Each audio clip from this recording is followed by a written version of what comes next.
Tonight, we're going to be honoring some of the greatest house music producers and vocalists from both ends of the BW Parkway.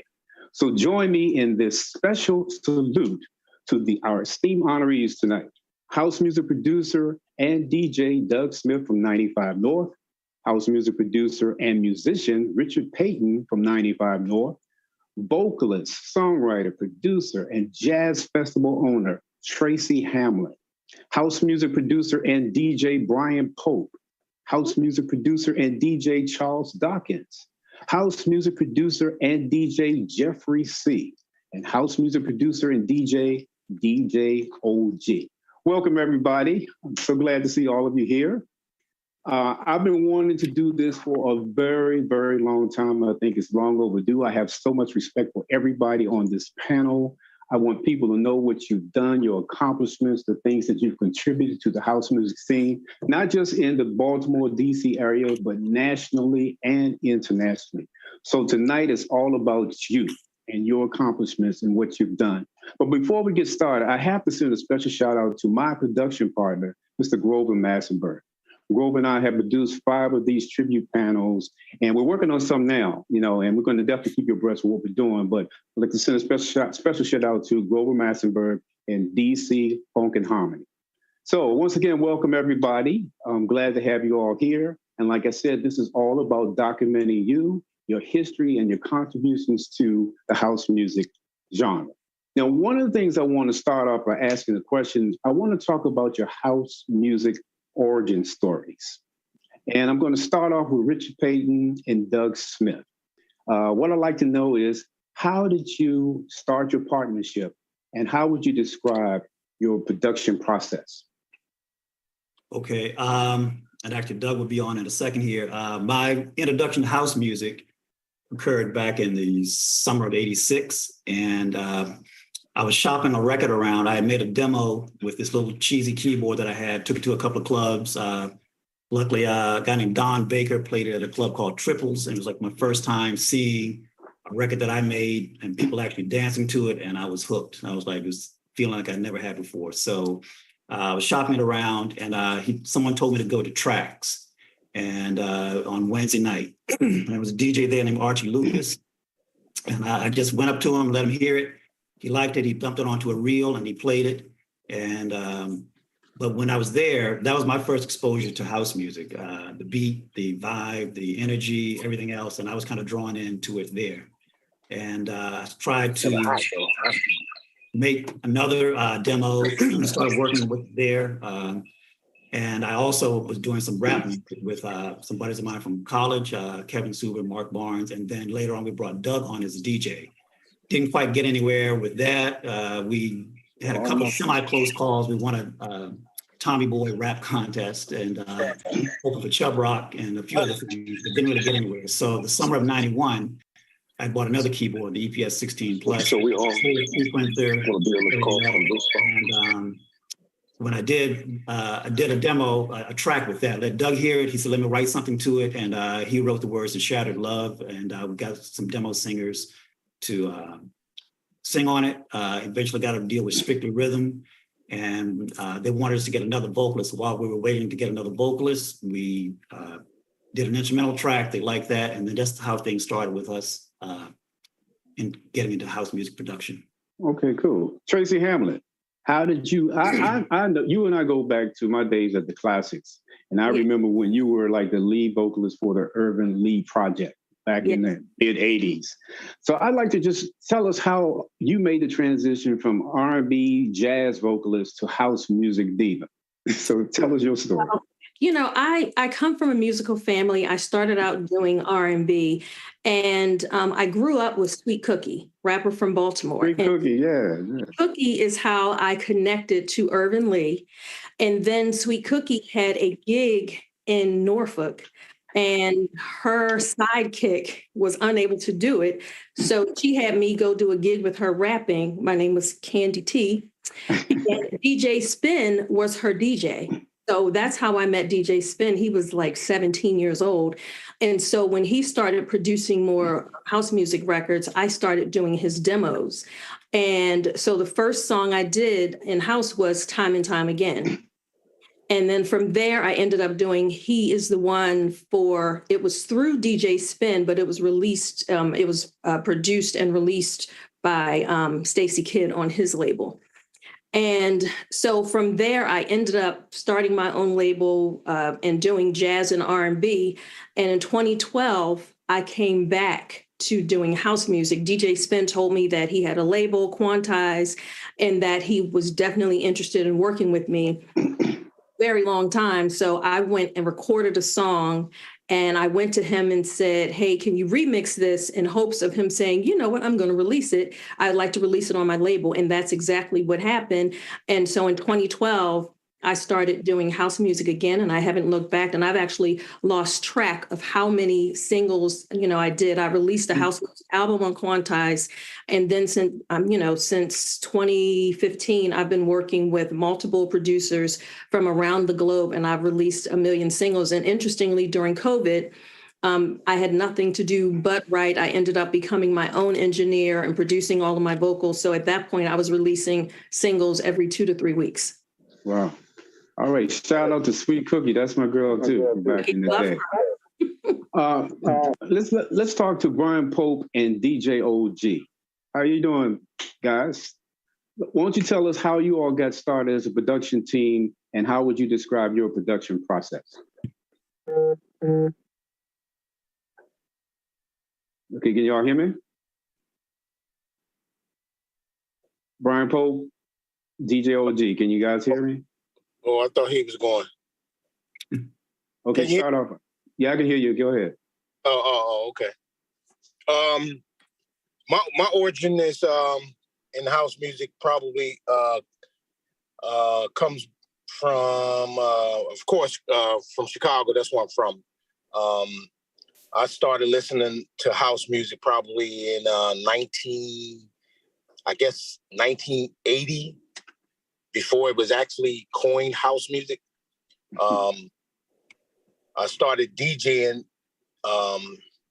in 1978, playing house parties and boys clubs and high school sock hops. And I dabbled in when I was in Chicago making drum tracks. That was the thing back then. To mix drum tracks with the old disco records. And then once I graduated out of high school, I moved to, I went to college to Morgan. And then at Morgan, my major was communications with a minor in speech. So I was on the radio, and probably in 89, I was able to start a mix show playing house music. And from that point, which came on like on Friday at 12 midnight in the morning to 5 a.m. And the show received a lot of accolades, best mix show in Baltimore, Detail Magazine, best mix show in Baltimore, the city newspaper. And from that point, moved to Saturday prime time from 7 p.m. to midnight. And then in 90, I think OG came to Morgan in, I can't remember what year he came to Morgan. We met up through a mutual friend. Huh? Hey, you came 87? Right. So probably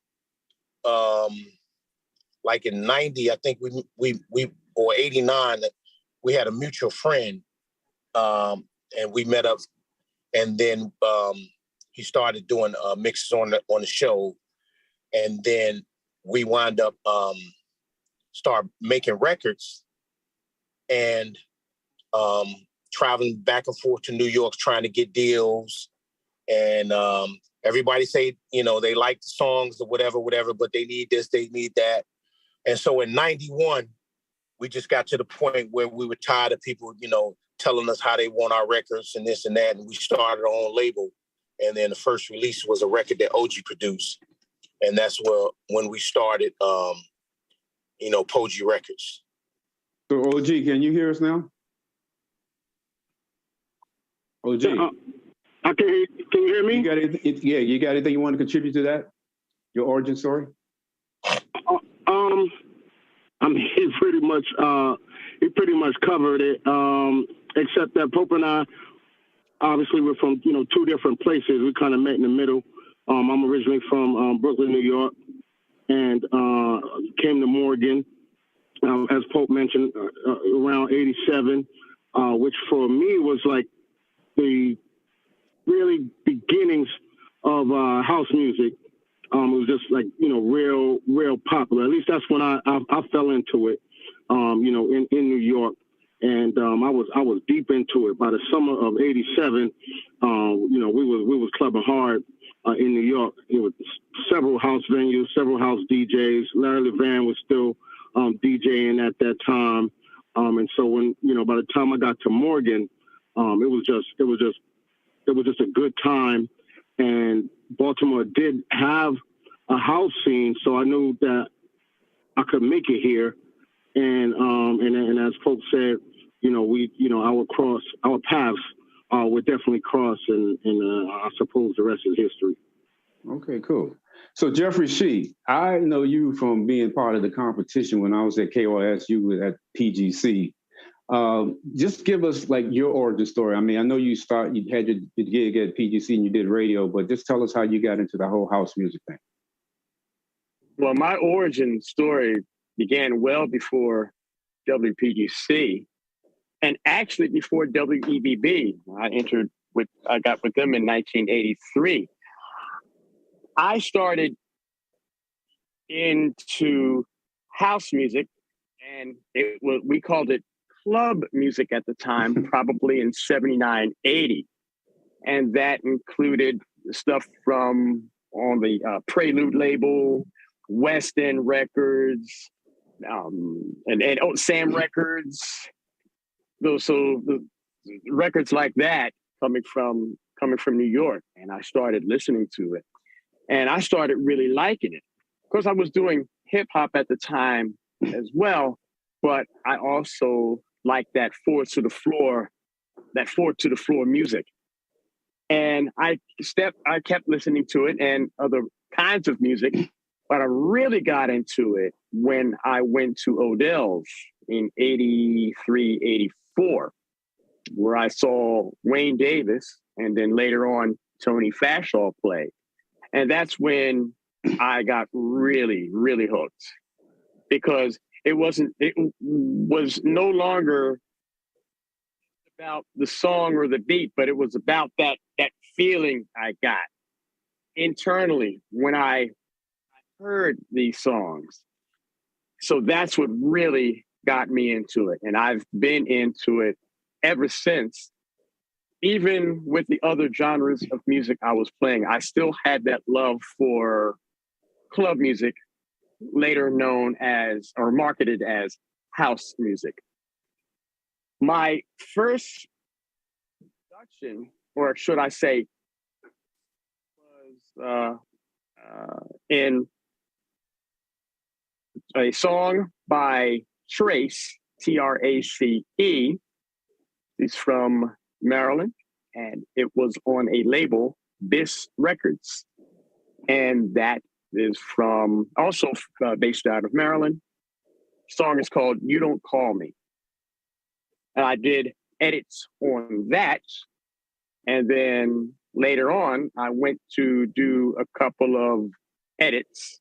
Yeah, that's right, those little Latin Rascals kind of edits on house music, believe it or not, on Ultra Nate's first two songs, Scandal and It's Over Now, both of which later released on Warner Brothers in 89. So those are my house origins, and that's what kind of got me started into remixes and production. Okay. Well, Charles Dawkins, are you there? Charles, can you hear me? Did we lose Charles? No, I had muted myself. Oh, okay. Tell us about your house music origin story. WEBB, Jack Your Body was played by Chuck Max. We listened to EBB for hip hop. Spin was huge on there. The New Marks were huge on it. But when he played Jack Your Body, I was like, okay, I really like this. Even though I was pro hip hop, but I liked the fact that it was sampling Jack Your Body, Jack. I really liked that sampling vibe, and that's what drew me in. I wasn't really collecting house because you couldn't backspin it the same way you could spin hip hop. So I would go over to Metro Stereo and I would buy my hip hop records, and every once in a while I'd buy one house record. And when I played at parties, I would borrow a crate of house music from guys I know who really played it, but I really wasn't into it. So hip hop in Baltimore became hostile. Couldn't go anywhere. 4604 Rhythm Skate, Pascal's, Plato's Wheel, these were places where hip hop was being played. And it just got dangerous, right? The Civic Center at the time, the Fresh Festivals, where Run DMC, Houdini, the rest of the crew would come from New York and they would do their tours here in Baltimore, and it would just get hostile after the show was over. And what happened was this: I really wanted to get into hip hop production. So I bought saved my money up. I'm still in high school, and I bought some recording equipment, an 8-track cassette recorder to try to work on music. And what else did I have? A little keyboard, and I just tried little things here and there for hip hop. Now, it wasn't until a friend of mine took me to Signal, and because I don't know the Odell's experience. So when Odell's was hot, I was DJing hip hop in basement parties or school dances. So he takes me to Signal. That's the first time I heard Todd Terry's "A Day in the Life," Devotion. I started hearing house music in a different context because, like I said, Chuck Max played the song, but then he would go back to playing hip hop. He just introduced it. So I heard house music being played in terms of a set. And what Archie Lucas would do, he would play you up the set, and then he'd play that set back down, which I thought was interesting too. But that was my introduction really to seeing the full magnitude of house music from the folks who embraced it, whether it was the dancers or people posing and being well-dressed or, just kind of and just enjoying the vibe. I just remember everybody losing their mind when Byron Stingley hit that high note or Devotion. I mean, people were just going crazy. And around the same time, Tommy, Teddy, and Jay, they were doing their thing and still worked as basement boys, but they were working in the shops. And I'm not sure if I asked Tommy or Teddy, but the question I said to them, I said, "Are you guys musicians? Are you playing?" And they said, "No." They said they don't play. They work with musicians. And when they said that to me, I said to myself, well, if they don't play, I do play. Now, I'm not a keyboardist at this point. I'm a trumpet player who understands keys a little bit.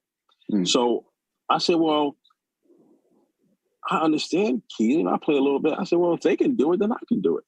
That was that was where my mindset changed from hip hop to house music. And after that, we're talking, this is like 1988. So after that, I was at Howard University. I enrolled into Howard's business school because I wanted to manage acts. I didn't want anything to do with production. I just wanted to manage artists. And so I really didn't like my experiences at Howard. And like I said, I was transitioning from hip hop to house music. And I enrolled in Morgan, right down the street from my house. I scheduled my day where I could work on some music and then go to class. And I went to Virginia Beach that year, and that's where I met Pope. And so Pope, we were talking. He said, "Yeah, I'm making music too." And so that's where our relationship was first introduced. And then Pope introduced me to OG. And right around that time, the New Music Seminar in New York was about to happen. Mm-hmm. So we all had some a little bit of coins in our pockets, and I just remember riding up to New York. We're all like 18, 19, 20, riding up to New York with OG to go to the New Music Seminar. We met Pope up there. And that's where by this time we had all been trying to cut demos and stuff. And that's really, and then OG, I think it was OG who gave my demo to David Chang or Josh, whatever. And that's how I got started with Emotive Records. One of them, we were at the New Music Seminar and we passed the demo off. And now, of course, there was Liaison. They had a conference as well. But yeah, they had a conference and we went to that as well. Pope and I went to that conference. But that was really my introduction. Really, if it wasn't for what Tommy and Teddy were doing as the Basement Boys locally, where you can go, I could go in and ask. I said, how? I remember asking him, Tommy in Metro Stereo, I said, how did they slow French Kiss down without changing the pitch? And he said, they use a sequencer. I'm like, I said, what's that? Right? So I had an 8-track recorder, but I didn't know anything about sequencing music. I just thought as a musician, we just play through. I didn't know you could just actually have things repeating like that. That's how new I was to recording. But that era, 88 to 89, really was the changing point for me. And the rest was history after that point. Okay, so we've talked basically these conversations that we've already had, you're talking about like the evolution of house music, basically. But what I would like to delve into that, because I know I started my club DJ career back in the 70s. And when we were playing back in the day, it was like funk and R&B. Then that morphed into disco, and then it morphed into club music. And then mid 80s, early 90s, the birth of house music. But the type of house music that I played back in the day is completely different from what you guys are producing and singing right now. So let's talk about the evolution of house music. Talk to, let's see, Richard Page. Yeah, from my experience, the house music I was exposed to, so like I said, first starting off 86, 87 or so. And a lot of the stuff was mostly coming out of Chicago, very raw, 909 drum machines, a few synthesizers, maybe some rough vocals, really, kind of raw. And then the first kind of orchestrated house song I remember was 10 City, Devotion. And where Marshall Jefferson produced it, and that was a jam. Yeah, it had the strings, full vocals, harmonies, everything else. And so we started seeing more fully produced vocal songs kind of coming in. And then in the 90s, as far as what I can remember, the next shift kind of was the beats starting to swing more. Masters at Work kind of started injecting that. There were some people that did it before, but they had a certain kind of feel that kind of changed the game a little bit for how beats went. And moving forward from there, and then things just kind of started, to me at least, like branching into different kinds and many different styles. But so it's been ever expanding since there was an acid house music, and techno music coming out of Detroit back in the mid-late 80s. So different genres of house music that branched out. So one of the reasons why I want to ask that question is because, like, recently when Beyonce released that Break My Soul song, and I was just noticing that a lot of the current DJs were saying that wasn't really house music, and I know back in the day when I was DJing, that would definitely been a song that I would have played along with Robin S., mixed it with Robin S. or something for back in the day. So that's what I was wondering if anybody else have any opinions in terms of the evolution of house music.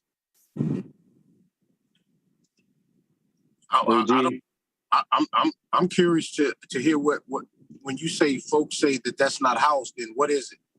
That's the question I had. I've heard several DJs say that it wasn't house music. I think what's been happening because of the success of the record, and so many producers from the beginning of house, the godfathers of house music, as a whole, none of them has reached that type of success. They just hating to a certain degree, and I get it. There's been a lot of good songs, house songs that's come out, that haven't had that backing. And as well as, you know, of Beyonce. Because just think if Beyonce would have hypothetically Promised Land by Joe Smooth, and she put it on her label with the same backing, that song would have blew up all over the radio, just like this one, you know. And so, you know, I think they just hating, you know. And then I'd like to comment on that. I'm sorry. And then they realize that because of her, it's putting a whole new light on the music in whole. Exactly. You know, so some of them make to come and capitalize on the success of her song. And what's the dude name? What's the other dude name that did a whole house album? Drake. I mean, they may be able to come and capitalize on this. Right. You know, who knows it? I mean, the major labels, you know, may come back around and start signing house artists again. So, OG, you had a comment? Be devil's advocate. Yeah. I guess I would like to play devil's advocate on this, because I believe, first of all, I do like the fact that that someone like Beyonce, you know, would take a stab at doing house music. And I'm not going to say it's not house, but I think what people are saying, we just spoke about the evolution of house. And we look, and even using the timeline that Richard laid out for us, when we listen to Beyonce's song, and you said it yourself, 20 years ago, you would have played that record. So essentially, what she has done, in my opinion, to those of us who have been house for 30 years, has regressed house back 20 years. Now, I'm not mad at Beyonce doing a house song. So I just want to make that clear. And I have seen a lot of hate, and I'm not one of the people, you know, that's going to go around hating. But I would have loved if Beyonce could have did a new song with, you know, maybe, you know, a Masters at Work or David Morales. And then she would have still been exposing the music to the new generation that were not exposed, because I am in favor of that. But now what happens is the people that are just joining the party are joining in a party that ended 20 years ago. And so this is where I think the contradiction is, because it's a regressive step.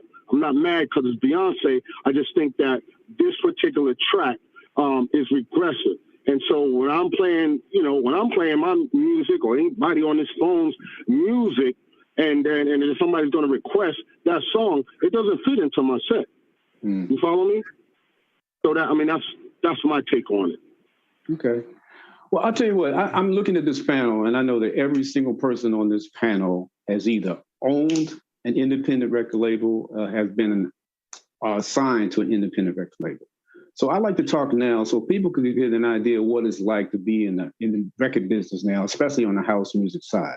So I want to you guys talk about what are some of the benefits and the challenges of owning or being signed to an independent record label as it relates to house music today. I want to pose that first to Tracy Hamlin, because I know that you're a house music vocalist, and just get your feel on it.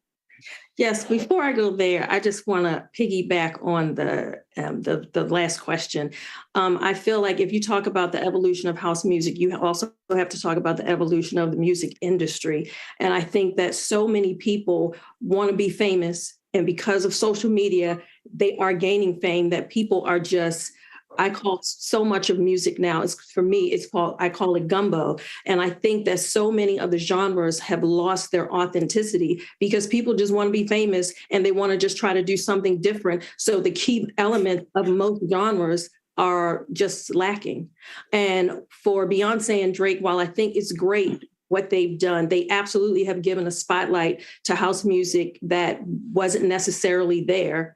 But I think when it comes to getting awards like the Grammys, the dance category is a category that many of us possibly had a chance in getting acknowledgement for. But now, because of Beyonce and Drake, they'll be added to that category. And a lot of Grammy voters are not responsible voters. So people are going to just look at popularity and no longer listen to those other quality artists that don't have the cash machines attached. So that's my opinion on that. So my story is, when I couldn't get a record deal, I started my own label. And the benefits of that was I can do whatever I want, whenever I want. I don't have to get in somebody's line.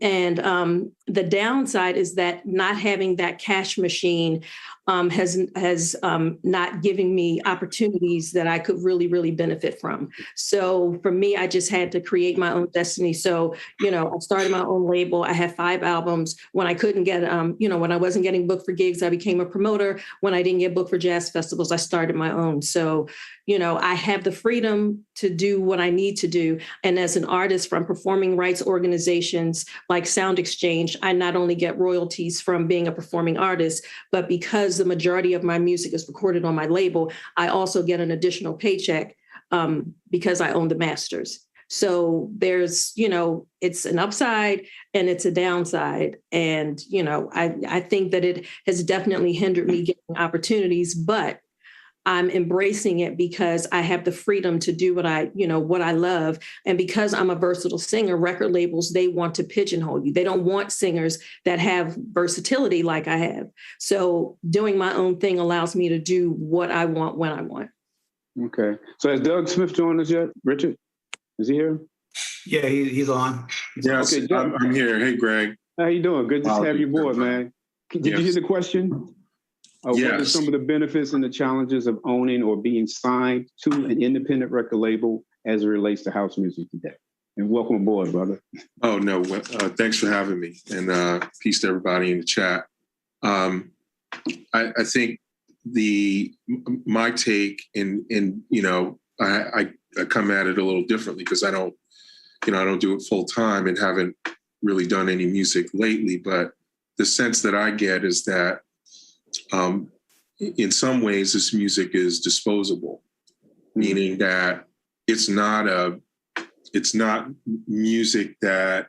Let me back up a bit. When Rich and I first got started, we got started on Strictly Rhythm, and when we were doing records, we could get an advance of $1,500 per record. Not a lot of money, but back then that was a decent chunk of change. And we could sell 4,000 vinyl copies of a record, 4,000 or 5,000 vinyl copies of a record. Again, not a lot, but enough to cover the costs of the advance and other things, right? So it wasn't super lucrative, but at least it was something.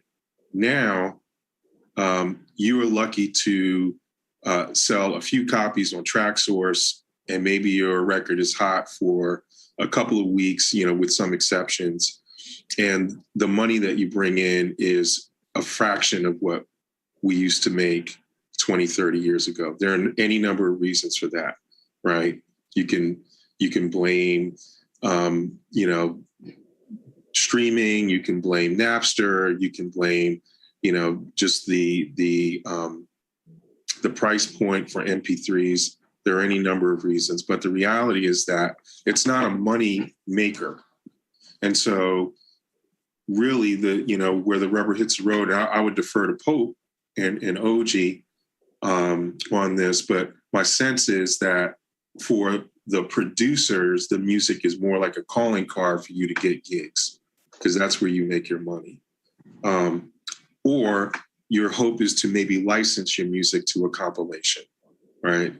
Compilation or to another label, and maybe generate some money licensing wise. But my sense is that it's just not nearly as lucrative these days as it used to be.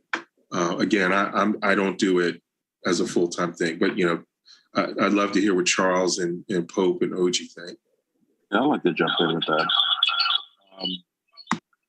I don't have simply label. Actually, let me go back. I kind of saw things changing in 2007, right? When vinyl goes, it's not out, but it's unstable, and TrackSource is in, and they're offering a different format, MP3 wave format, and so on. But what I saw was that the same principle that applied when we were doing vinyl and the budgets were higher were still in play. The idea is to have a catalog, and the digital age gave us the opportunity not only to make music, but to own our materials, because we no longer had to rely on the cash flow of a label to get the word out. We had social media to help us get the word out. And so that changed the game a bit for me. So this is what I did. I saw that and I set up 5 labels on TrackSource. And each label was designed to where I could do whatever sound I want. And I could just categorize each one, because I saw that people kind of, from a sales standpoint, you have to guide people to what you're doing. So if I had one label and I did what we would consider deep house, and then I'll do soulful house, and I turn around and do some tech house, all that coming from one label is confusing to me. So I said, well, let me set up different labels, if that way I could produce whatever I want, and each sound I could place it on each label that it fits. And my only opportunity, really, as a so-called exclusive artist, was on Emotive. But even that really wasn't very exclusive to still do what you wanted. And yeah, they had money to put behind me, and that blew things up. But again, it was at a compromise, because it meant that they would have the right to exploit the masters. And we didn't all understand all that, but we understood administration. And here's the thing.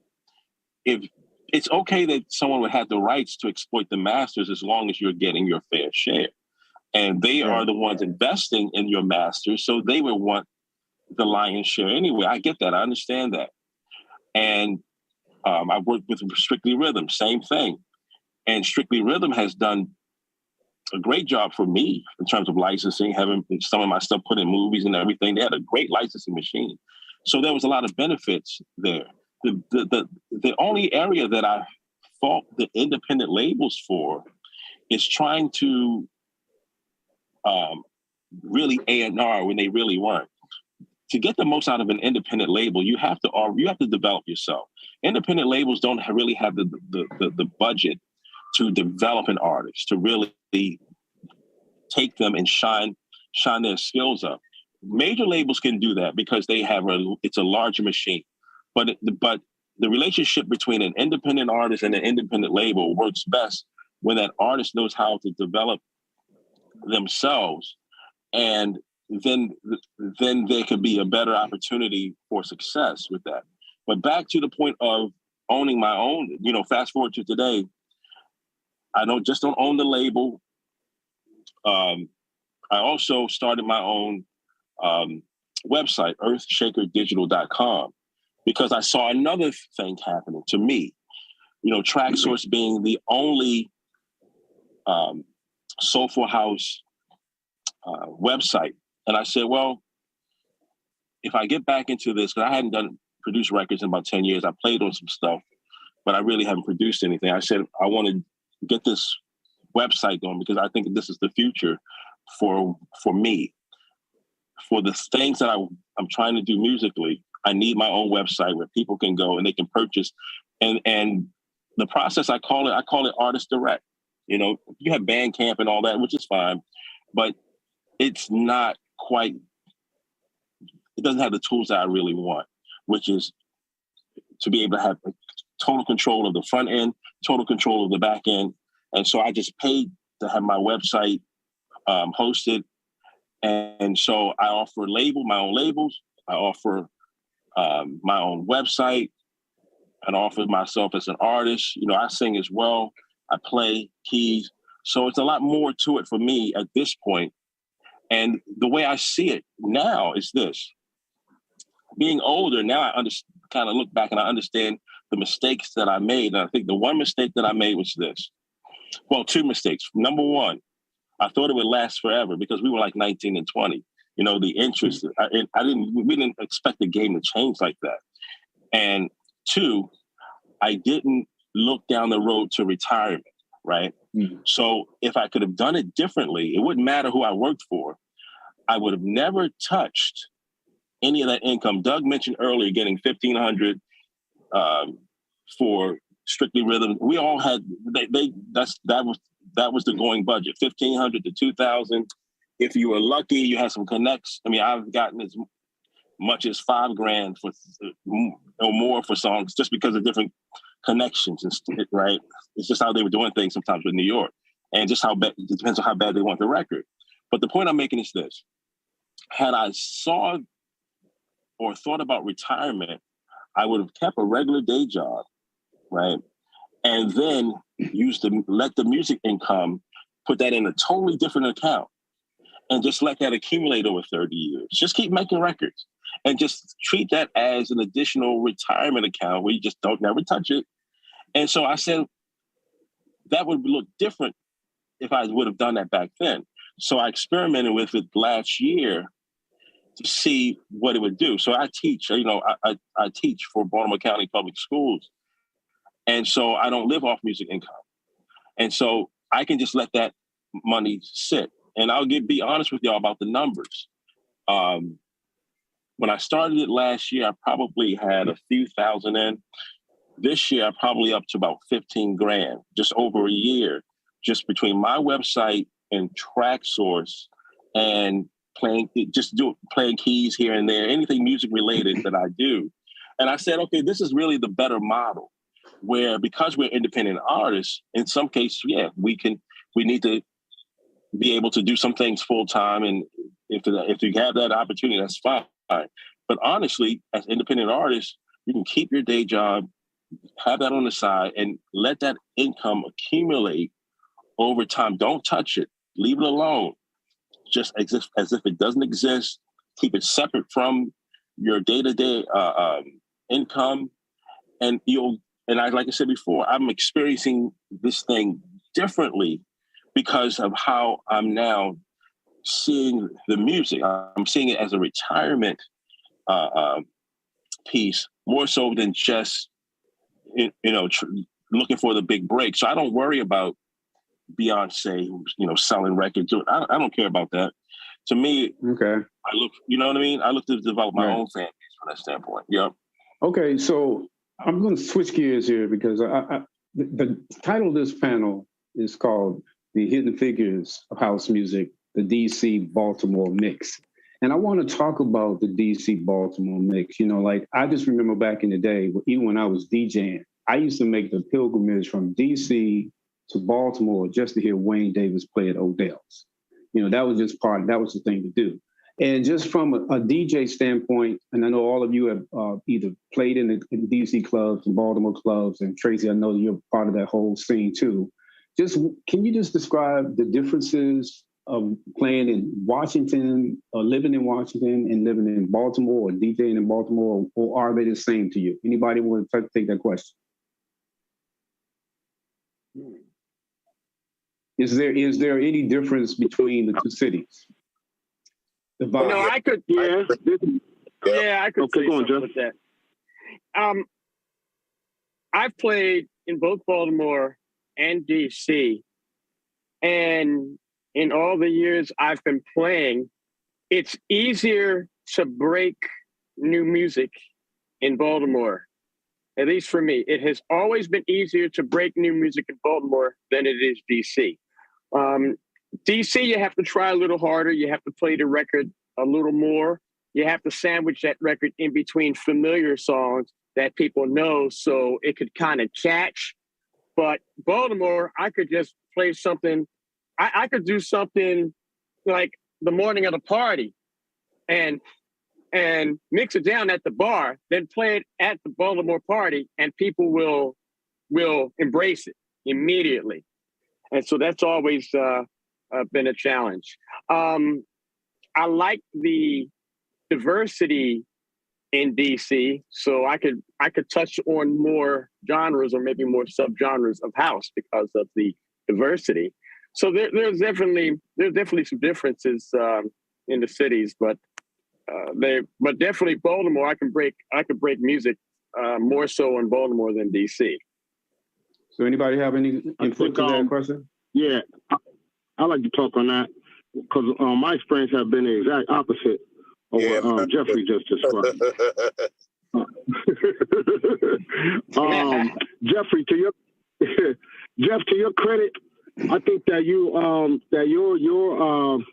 your production is at a point where you know what to do for Baltimore at this point. So I mean, I've seen you play, and I know, and then we've all progressed, and experience does make you better. But I've seen Jeffrey 10 years ago and Jeffrey C today is two different DJs, is two different producers. So to your credit, I see you have your way with the Baltimore crowd, and that's because you've been planting these seeds here, and you know what they need, and it's just easier for you to give it to them. So I totally get it why you would say something like that. We have this gap of, I would say, maybe these COVID years, or these last, even preceding COVID, maybe about 5 years, I think, where it got a little, the line has gotten a little more maybe separated, but there was a time, and Pope can speak to this, and I'm sure Doug, Doug, Pope, and we've all played in the same venues in DC as well, and DC had always been, to me personally, more open to whatever I wanted to give them.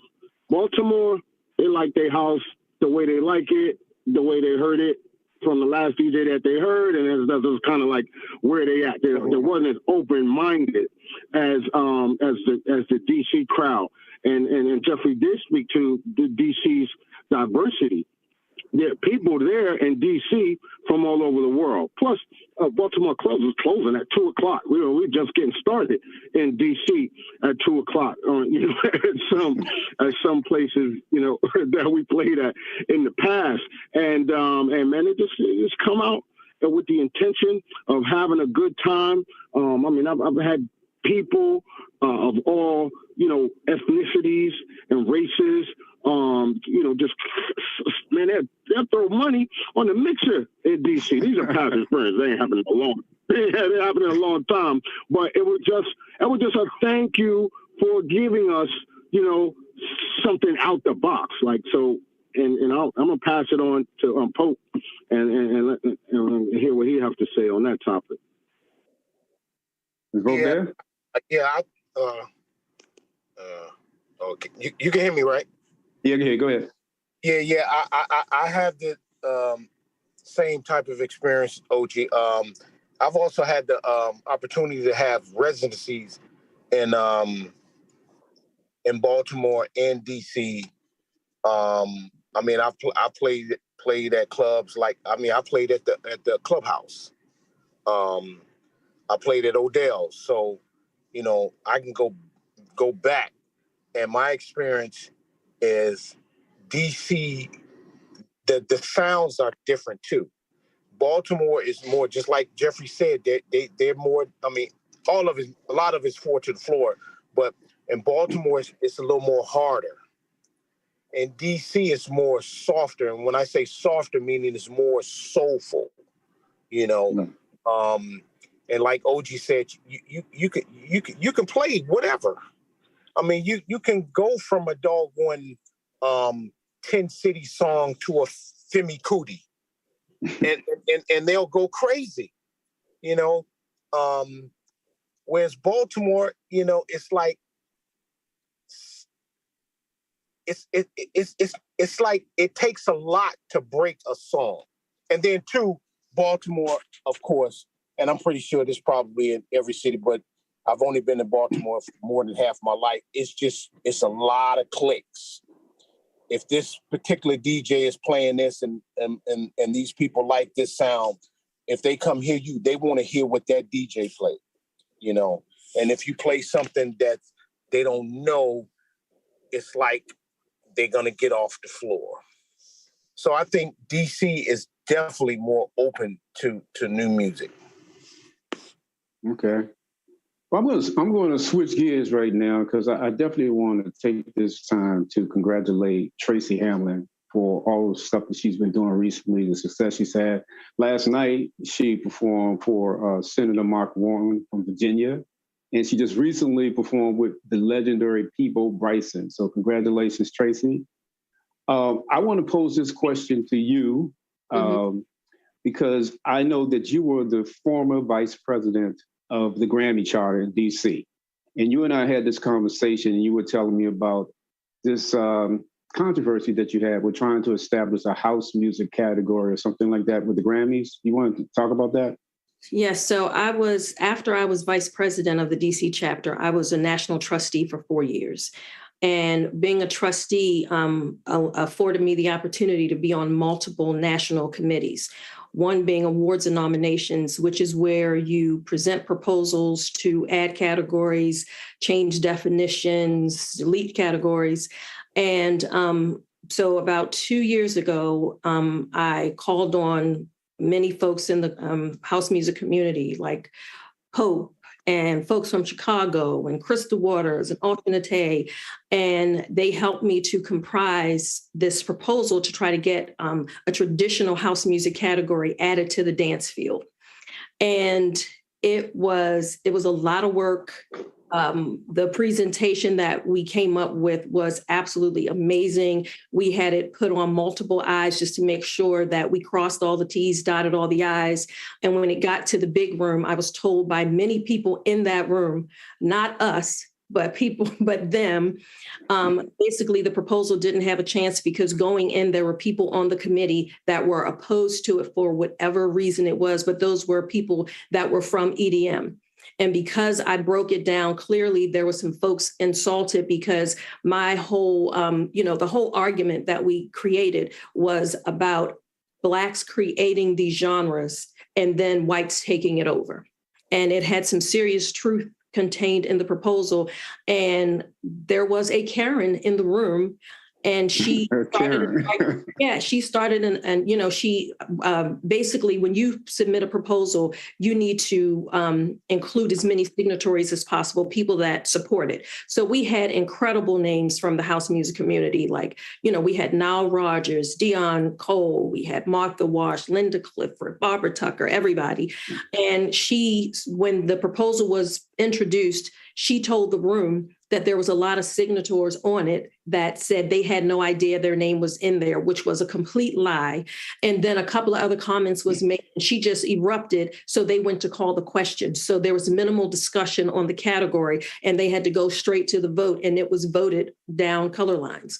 The Black folks in the room voted for it. The white folks voted against it, and there were more white folks in the room. Therefore, all that work was, it was over in 2 to 3 minutes. So it was very, very frustrating for me. I tried not to take it personal, but I was very annoyed still very annoyed. But isn't there like a house music category now in the Grammys, or is there something that's called something else?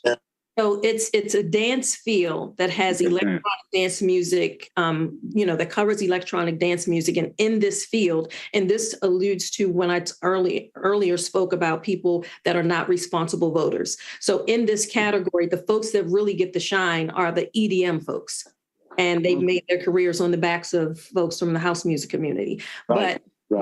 And there's a lot more politics that go to it, but because I was at the table, I signed an NDA, I can't say a whole lot more, but the politics is why we didn't get what we asked for. But interestingly, Booker T and Tin City was nominated in those categories. So at this point, it kind of defeats the argument because it was, I went back 10, 15 years to say, this is who is winning in this category. We're not winning. So I think strategically Booker T and Tin, and I'm not saying they didn't deserve it. They didn't have great music, but it was a lot of great quality music that wasn't getting to this category. Now that we presented this proposal, now all of a sudden we're present and we can't bring this argument to the table again because those two were included in the nominations last year.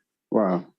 I know you just mentioned EDM, and this just really falls into another question I was going to ask.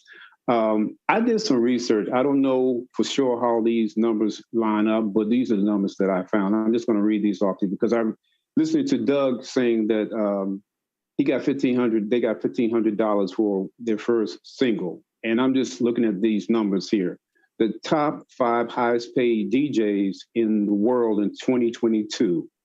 And these are the names. DJ Tiesto made $170 million. His estimated worth is $170 million. Steve Aoki is $95 million.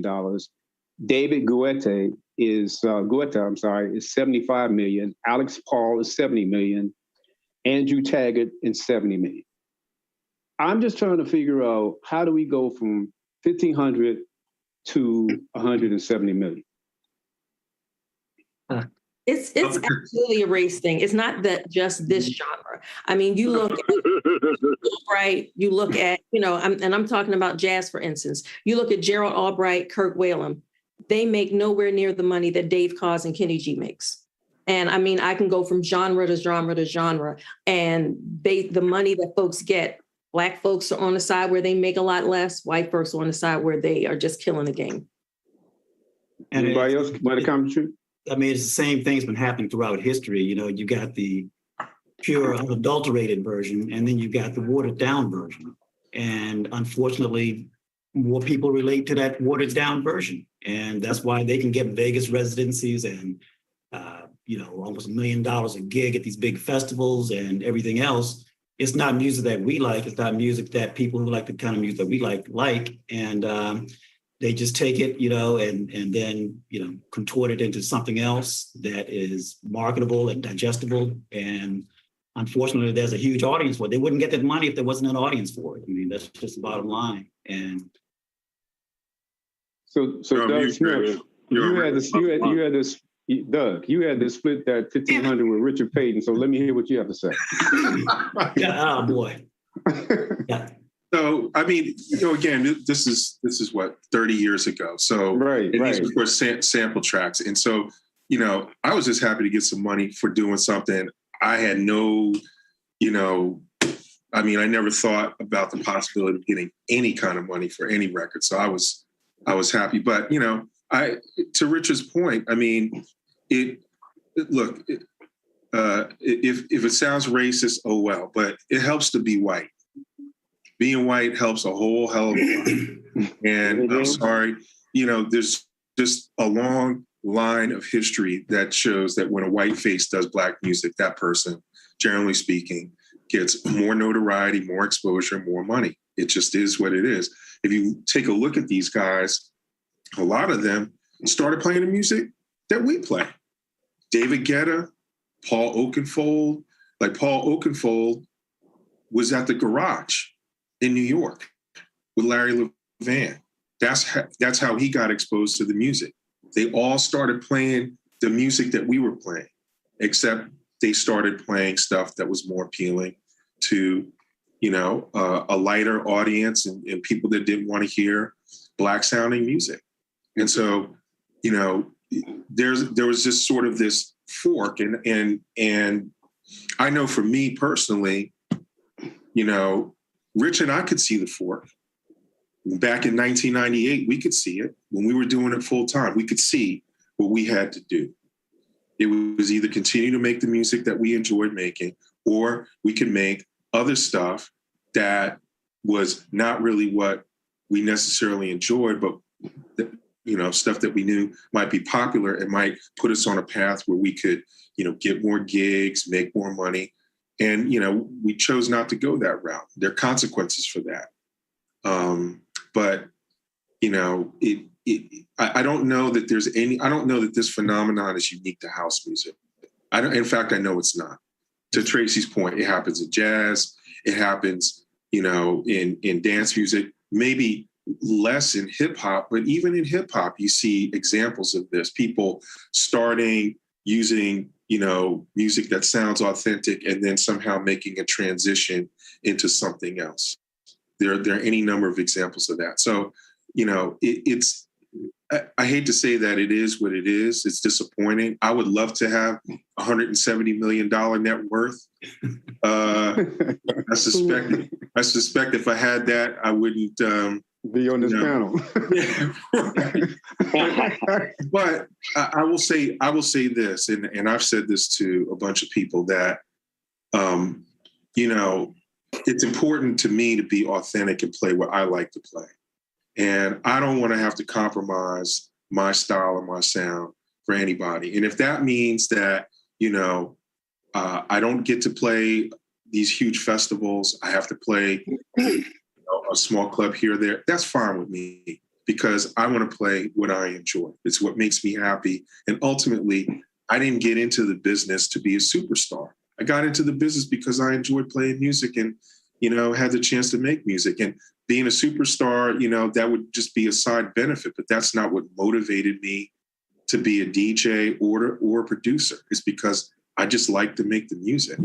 So, that's just my perspective. Yeah.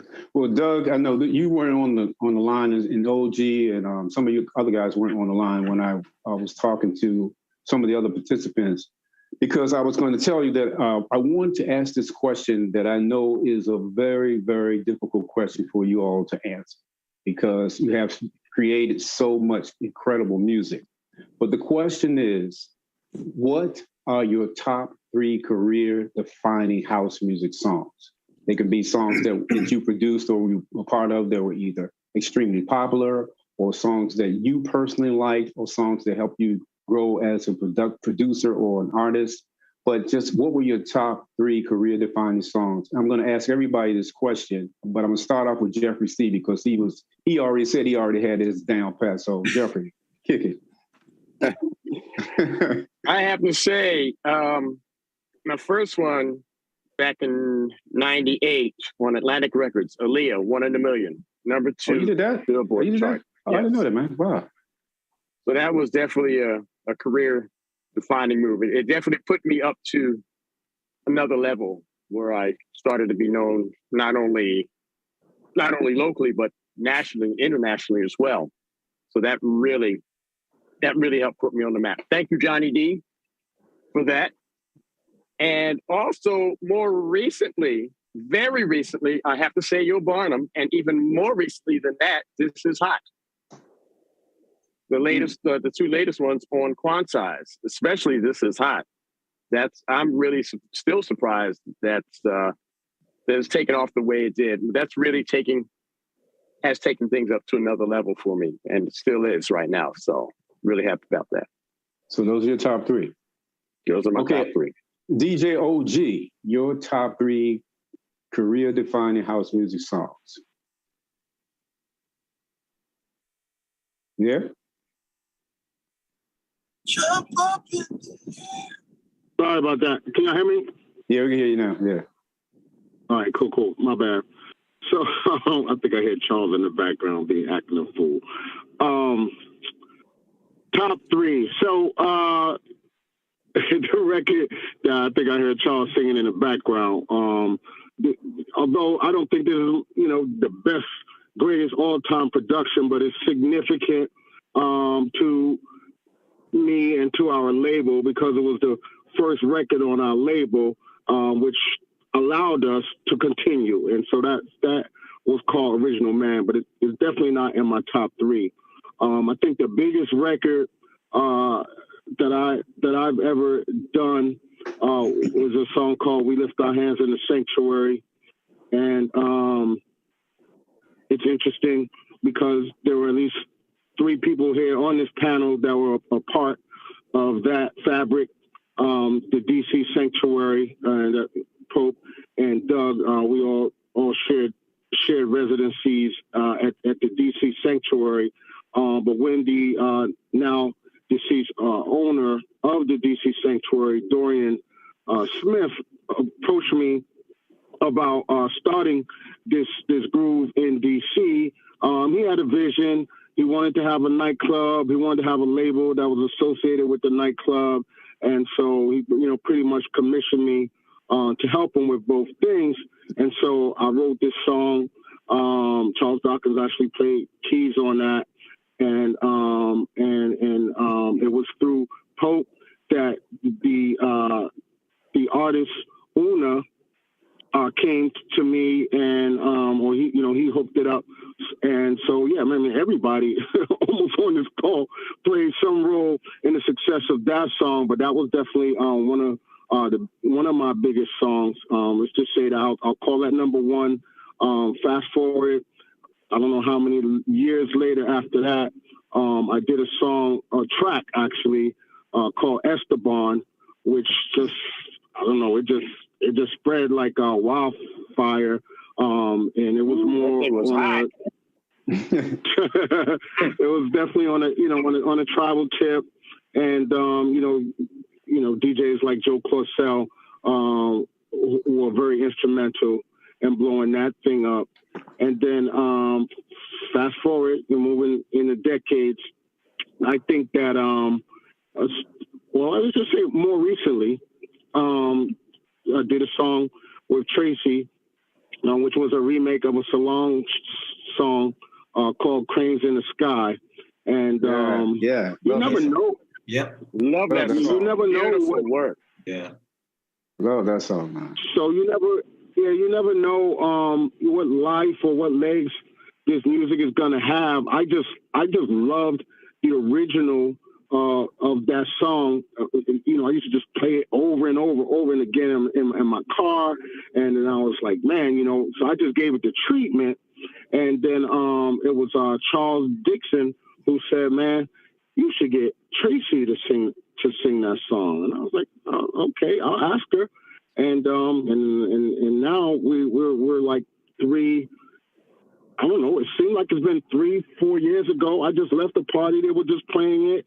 We licensed it overseas, and they done about 3-4 remixes on it. So I'm blessed.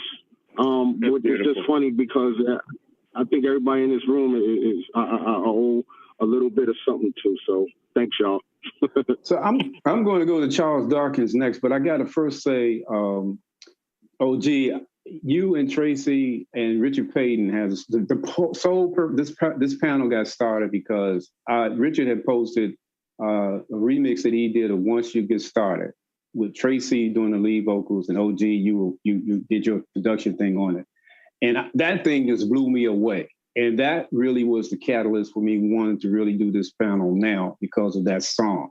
So I just wanted to tell you, I really think that you did a fantastic job. And Tracy, it's hard for anybody to hit those notes that Chaka Khan hit, and you definitely hit it. So my hat's off to all of you on that project. Loved it. Yeah, I was set the record straight. That was a collaboration. OG had the track and the bass line down, and then I went in and added the keys on. So definitely a collaboration. It wasn't just that's what I'm saying. Well, beautiful. Congratulations to all. Awesome. It blew me away when I first heard it. All right, Charles Dawkins, your top three career-defining house music songs. I'll start by saying I could hit those notes that Tracy hit. I'm offended. Tracy, you hear that? I can hit your notes, Tracy. But no, Tracy's an amazing vocalist. Always a pleasure watching her perform at City Winery. I've been with two of her performances there. Charles, you got some kind of echo. Just classic performances and this beautiful voice. And hats off to Tracy for her latest release. But my breakout records start with Wake Up. James Howard. The quick story behind it, we all were at Morgan. Okay, Charles, you have some distortion in your playback. Distortion? Yeah. Echo. A lot of echo. It's feedback. Maybe Pope. Maybe you can mute out. One of y'all. Pope just same room. Okay, yeah. There you go. Okay, is it good now? Right. Okay, Pope. So what I'm saying is that my breakout song was "We Can Do It," James Howard. That's the breakout song. We came back from the New Music Seminar. I was hyped off of that, and I was working on trying to remix some of the stuff, or work on some of the stuff that we heard. And I came up with the chords. Pope came over. I was writing the song and singing it. And Pope said, "Why don't you get James Howard to sing it?" So we back then you had a pager, so we beat James Howard. He comes over and he sings that song. Jerome Hicks gives it to Tony Humphries. I didn't even know it. He gave Tony Humphries a reel of it. Next thing I know, man, I was standing outside 12-inch and somebody said to me, he said, you know, your song is a big record for, I was like, a big record for Tony Humphries. And I said, no, I didn't know. I'm still a busboy at Phillips, right? When I did this, probably like between 19, 20, when you're the age-wise. And that was like a shot heard around the world for me. And of course, the hook, we gotta wake up. Yes, we gotta wake up. That hook just slayed everybody. And I literally went into the Zanzibar and Tony played that song as I was coming up the stairs, and I watched it just wreck that dance floor. And it was just a demo. Literally, it was just a demo. Nothing finished about it, but it worked. And we knew we had something when Pope was there. We kind of knew there was something.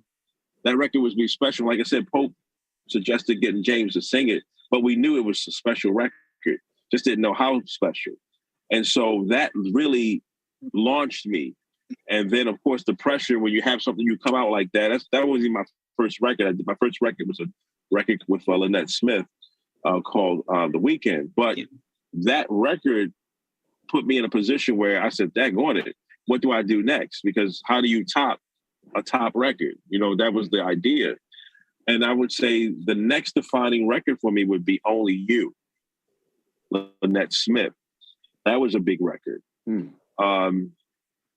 And then probably the album that I did on Slip and Slide would be the defining records of when I actually was pursuing music and got to the point where people still come up to me and say something about, man, I love Only You. And I'm like, yeah, man, thank you.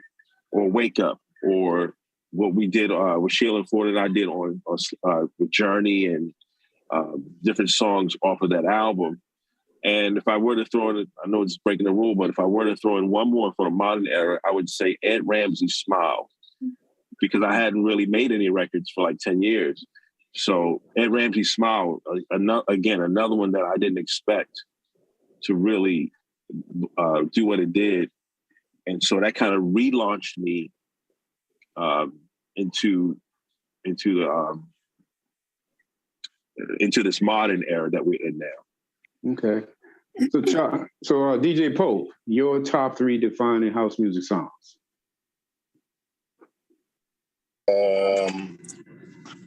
They don't have to be mine, do they? Yeah, I would prefer something that you produced that really, it doesn't necessarily have to be popular. It could be something that you felt that you like personally, or something that you felt helped you to grow as a producer. Yeah. Well, I'm gonna have to throw it in there anyway. My all-time favorite record is a record by a group called Trussell. It's called Love Injection. Oh, I remember that. Yeah, that was a jam. Yeah, that was a jam. When I first heard that record, it was just like I was just hooked, because I've always been one that likes songs, and the way that song, it just took me.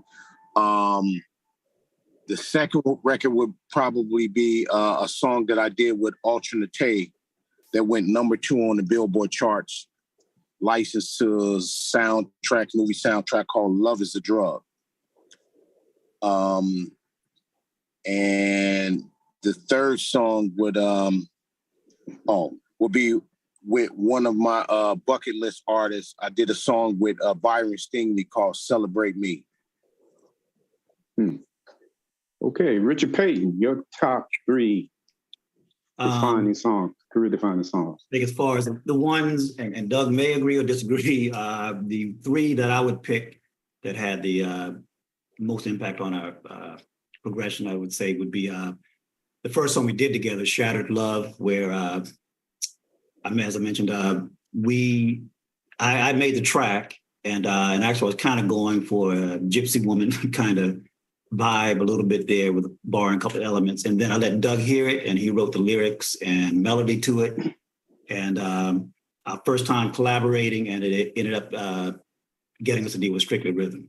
So that was our entrance. So that was a pivotal record. To me, I would think the next one would be a record we did with Sabrina Pope called Hold On. That was our first time expanding away from Strictly Rhythm. We went to a label called King Street Records, and that got our name out there quite a bit more. And Louis Vega did a remix for it as well, along with some other DJs. So that really got our name out to another level. And it was like our, I wouldn't say it wasn't our first vocal production, but it was our first one that was required quite a bit of production on it. And a little side note on that one, when originally the girlfriend I had at the time was singer on it, and we went up to New Jersey to record it, and Sabrina was one of the background vocalists. And we heard her kind of wailing in the background. We kind of like, who is that? And so we had to make a little switch there. A little awkward to kind of iron it out, but anyway. So that record did well for us. And then probably the third one to me is Sunday Shoutin' that we did under the name Johnny. Love that song, man. Love that song, man. Appreciate it. And so that record, it was originally on Fourth Floor Records. We did it for Tommy Musto. And we did the name Johnny Corporate came because we had, as Doug mentioned, we were doing it full time for a couple of years, and then we had to go back to the workforce. So we picked the name Johnny Corporate as an alias. And it was a big hit at the Winter Music Conference that year. And they sold out and did really well. Then it got licensed to Defected, and then it made like the top 40 over there in Europe.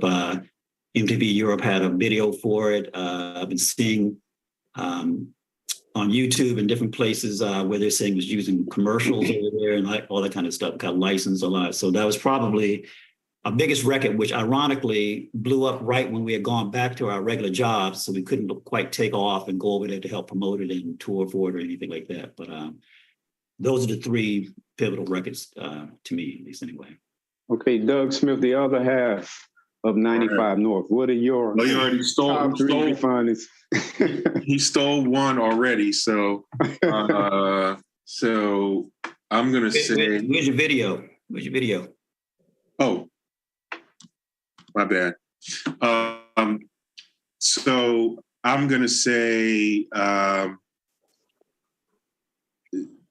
I'm going to say not that it's my favorite record, because it really isn't, but Thank You by Scram on Strictly Rhythm, because that was literally our first record together, right? Mm-hmm. And we put that record out as a result of, we were waiting for Shattered Love to come out. We had submitted that to the label. They loved it. Thank you, Jeffrey C., for that, because if it wasn't for him, we wouldn't even be connected with Strictly Rhythm. But while we were waiting to find a vocalist they found acceptable, we were submitting tracks. And we submitted that track with Lolita Holloway's vocals on it. Whoa. And they picked it up and they said immediately, no, you got to get rid of those Lolita Holloway vocals.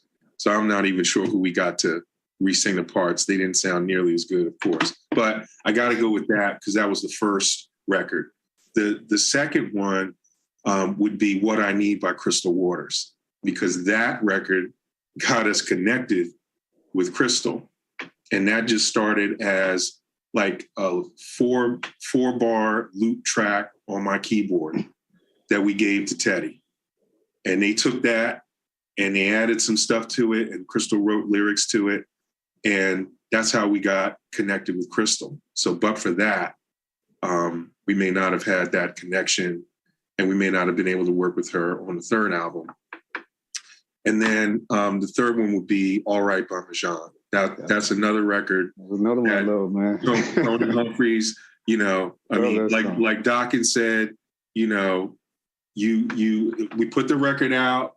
We didn't know how well it was going to do. Right before the Winter Music Conference, we heard about a party that Tony Humphries was playing, and he played the record and people went berserk. And it got played at the Winter Music Conference. And that's what you want to hear. You want to hear your song at the Magic Sessions in 1994 at the Winter Music Conference and see everybody go crazy. And Louis played that song, and that was like, can't match that experience. So those would be my three. All right, Tracy Hamlin, your top three career-defining house music songs. This is a tough one because I work with so many different producers from around the world, and each one has offered a completely different audience. But I would have to say Never Too Much, which was released on Quantize, is a song that was originally released on my label on my third album. And that song was created by musicians that I worked with in Alabama, in Birmingham, Alabama. And Spin did a remix. And so it came out on Quantize, and people thought that Quantize created it from scratch, but it was a remix from a song from my third album. And that made its way overseas. So every time I'm anywhere in Europe, I have to perform that song. Another one, it's actually two on the Groove Culture label out of Italy, have afforded me the most streams that I've gotten. Like Nobody Else, a song that I co-wrote with Solista. And I also did a cover of Anita Baker's You Bring Me Joy. Then, I know you said three, but then there's a fourth one, Home from the Wiz. Tommy Davis came to me and said the only song that they play in a lot of house music clubs that are played in, most of them, the only one that's played in its original form was Home from the Wiz. And he wanted me to record it. And I just was kicking and screaming, no, you don't touch that song. And so he talked me into doing it. And it absolutely did very well. And I specifically remember Alan King and Wayne Williams from The Chosen Few just telling me how it touched so many people in the Chicago community. And then somebody played it at ADE. And from there, I started getting, additional gigs overseas by it being played in Amsterdam. Wow. All right. Well, now we're going to do something very special. We're going to do a tribute to the BW Parkway house music icons. And this is our salute honoring the Baltimore and DC based artists and producers who have produced had a major impact and success in the house music genre. And our honorees are Crystal Waters, the Basement Boys, Ultra Nate, Doug Lazy, and Frank Ski. Now, I know there are a whole lot of other people that could be on this list, but this is only a 2-hour panel, so we couldn't fit them all on here. So if you have anybody you're watching now, and you can list them in the comments, anybody you think should be on this list. But let's start off with Crystal Waters. She's born in New Jersey, raised in DC. She's been a fixture in the DC club scene, and she has major hits, Gypsy Woman, 100% Pure Love, Making Happy, so many more. I'm gonna bounce this out. Whoever wants to take Crystal Waters, hit it. Anybody? I mean, she definitely belongs on that list. I mean, Gypsy Woman I still remember the first time I heard that record. And it was actually the more orchestrated version even. And, you hear the song starting off, she wakes up early in the morning, just do her hair. And I'm thinking, okay, it's about a record about, somebody getting ready for the club going out that night. And all of a sudden she says she's homeless. And I was like, what? Huh? What? And then it goes, and then the lyrics and the subject matter immediately caught me. And then when I heard the more raw version that everybody knows, it was like a phenomenon. So, it just blew up everywhere, and then that album, I enjoyed it. And she came back, she didn't have the sophomore jinx, with 100% Pure Love, another big hit. And, she's had, if I'm correct, I believe she's had a #1 Billboard dance record, both in the 90s, the O's, the 10s, and I think she may have gotten one in the 20s. I'm not sure. So, I mean, she definitely has longevity, has been doing it a long time. So, definitely belongs on that list for sure. And, well, I know anytime somebody who can get a song and they get parody on Living Color, because I remember watching Living Color and they did a parody of that song. And that's what I'm saying. Okay, she really made it now with that. Right, yeah. And Ultra is and other guys can speak to this too. She's worldwide, started off as, working with the Basement Boys and many years ago, and is still doing it now, and, traveling everywhere, huge audiences, wherever she goes. So it's just amazing that, everybody's homegrown, but they've gone on. Frank Ski. Okay, well, we're going to talk about, let's talk about the Basement Boys right now. I know Charles Dawkins, you had some sessions with them. You want to talk about the Basement Boys? Well, all I can say is what happens in the Basement Boys session stays in the Basement Boys session, so I can't talk about it. But I'm kidding. The Basement Boys, definitely, because they really put Baltimore on the map when it comes to house music. They really, at least for me, because they were so approachable, because they worked in this, they had records out on major labels and they were still working in the shops. And like I said, there was never a time where I couldn't ask a question. And often we talk about Teddy and Tommy, but there's also Jay. So Jay was more on the technical side.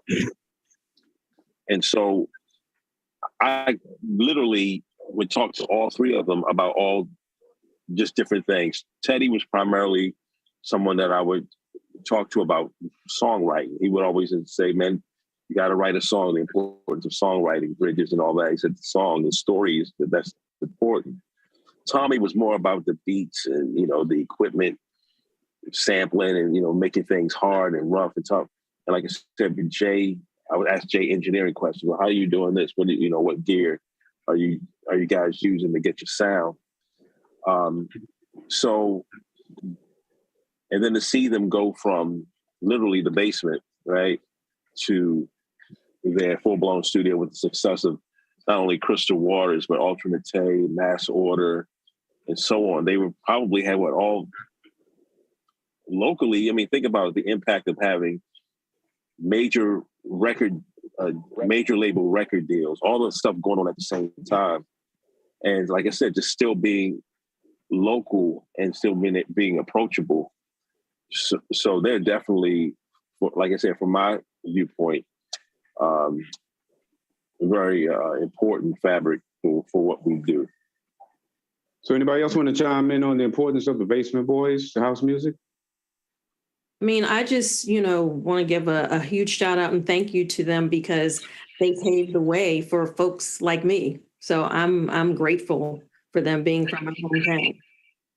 Okay, Tracy, since I have you on here, I want you to talk about Alternate Tay because we had a conversation about her as well. So I would like you to just share what you shared with me in this tribute to her. Yes, she's somebody that I have admired from afar for many, many years because she is strong, she's courageous, she's an incredible businesswoman. And it was interesting to watch her pivot into being a DJ. And I just feel like it's always necessary to constantly reinvent yourself. And so her becoming a DJ just allowed her to reinvent herself and keep those gigs coming. And she's getting gigs as a DJ as well as a singer. And recently, I wrote a note to her when she had her #1 album on Billboard and Drake was #2. And I sent her a message just saying that Baltimore needs to be celebrating you because this is a huge deal. Wow. And I'm proud to know you. I'm so proud of you. And thank you for continuing to inspire and motivate me. And we need to celebrate her because she's incredible. Wow. All right. So we're going to talk about now Doug Lazy. I just remember Doug Lazy being on WPGC with Jeffrey C. and doing mixes for them. But then he went on to record, produce, I should say, songs like Let It Roll, Let the Rhythm Pump, and my personal favorite, HOUSE. So let's kick it off with Jeffrey C. You worked with Doug Lazy at PGC. Tell us something about the man. Yes, Doug Lazy is an incredibly creative genius, hands down. I mean, he could take different elements from different songs. And actually, we worked on some of these together. We'll take a subject from one song, a verb from the next song, and a predicate from a third song, and make complete sentences using different songs. I mean, Doug was really good at that. His editing, I'm sorry, but I would put his edits in WPGC and WEBB prior to that, I would put against the Latin Rascals any day, and Omar Santana and Shep Nunez. And I love those guys. I mean, right. Doug was that good in what he did, the creative juices. I don't know where he gets his ideas from. So I admire and respect him tremendously. When he got into production, again, he had that same kind of creative ingenuity in his production work when he came out with Let It Roll, which blew me away. and HOUSE, as you mentioned earlier, from his album that got picked up by Atlantic. It started out on Grove Street. Actually, Let It Roll started out on Von Mason's label, Grove Street, and then Atlantic picked it up, and then he ended up doing an album with Atlantic. And the impact that Doug had on house music was that he was one of the early pioneers, if not the one who started hip house. Right, exactly. That major contribution. Yeah. Then the other artists came along and did what they did, and they had some really good hits out. But Doug started all of that by combining hip hop elements with house, aka hip house. Yeah, I just know back when I was spinning, and I remember just seeing those albums, those 12 inches that had that Atlantic label on.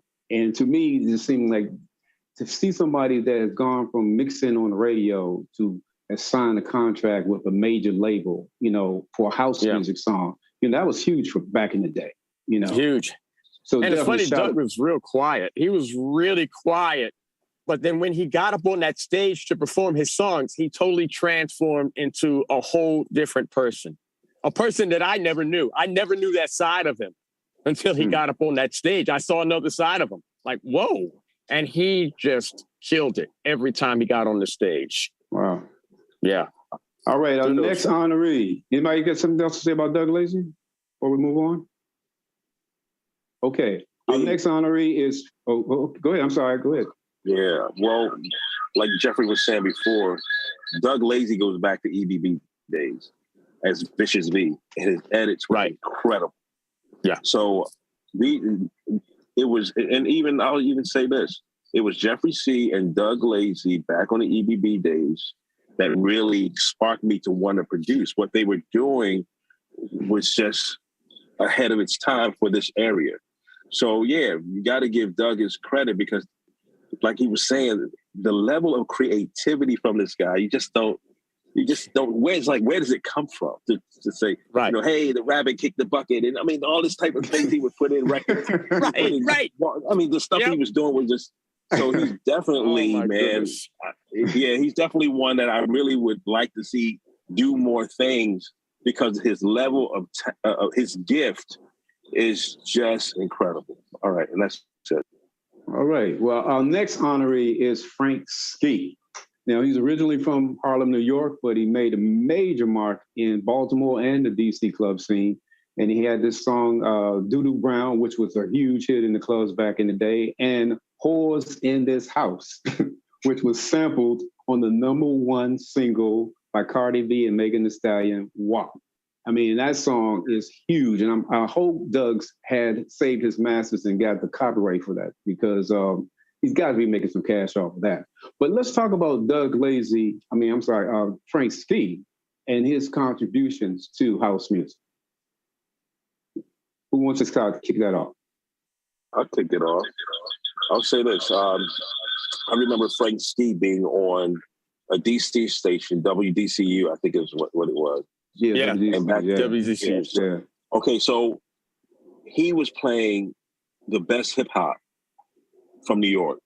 He had Larry G, I think was the DJ. I don't think Frank Ski was DJ. He was Larry G. Larry G was right. And the funny thing was this: I had to go in a particular room in my house to hear it because it was a DC, college radio station. The signal wasn't strong enough, but the stuff that his show was just formatted so well.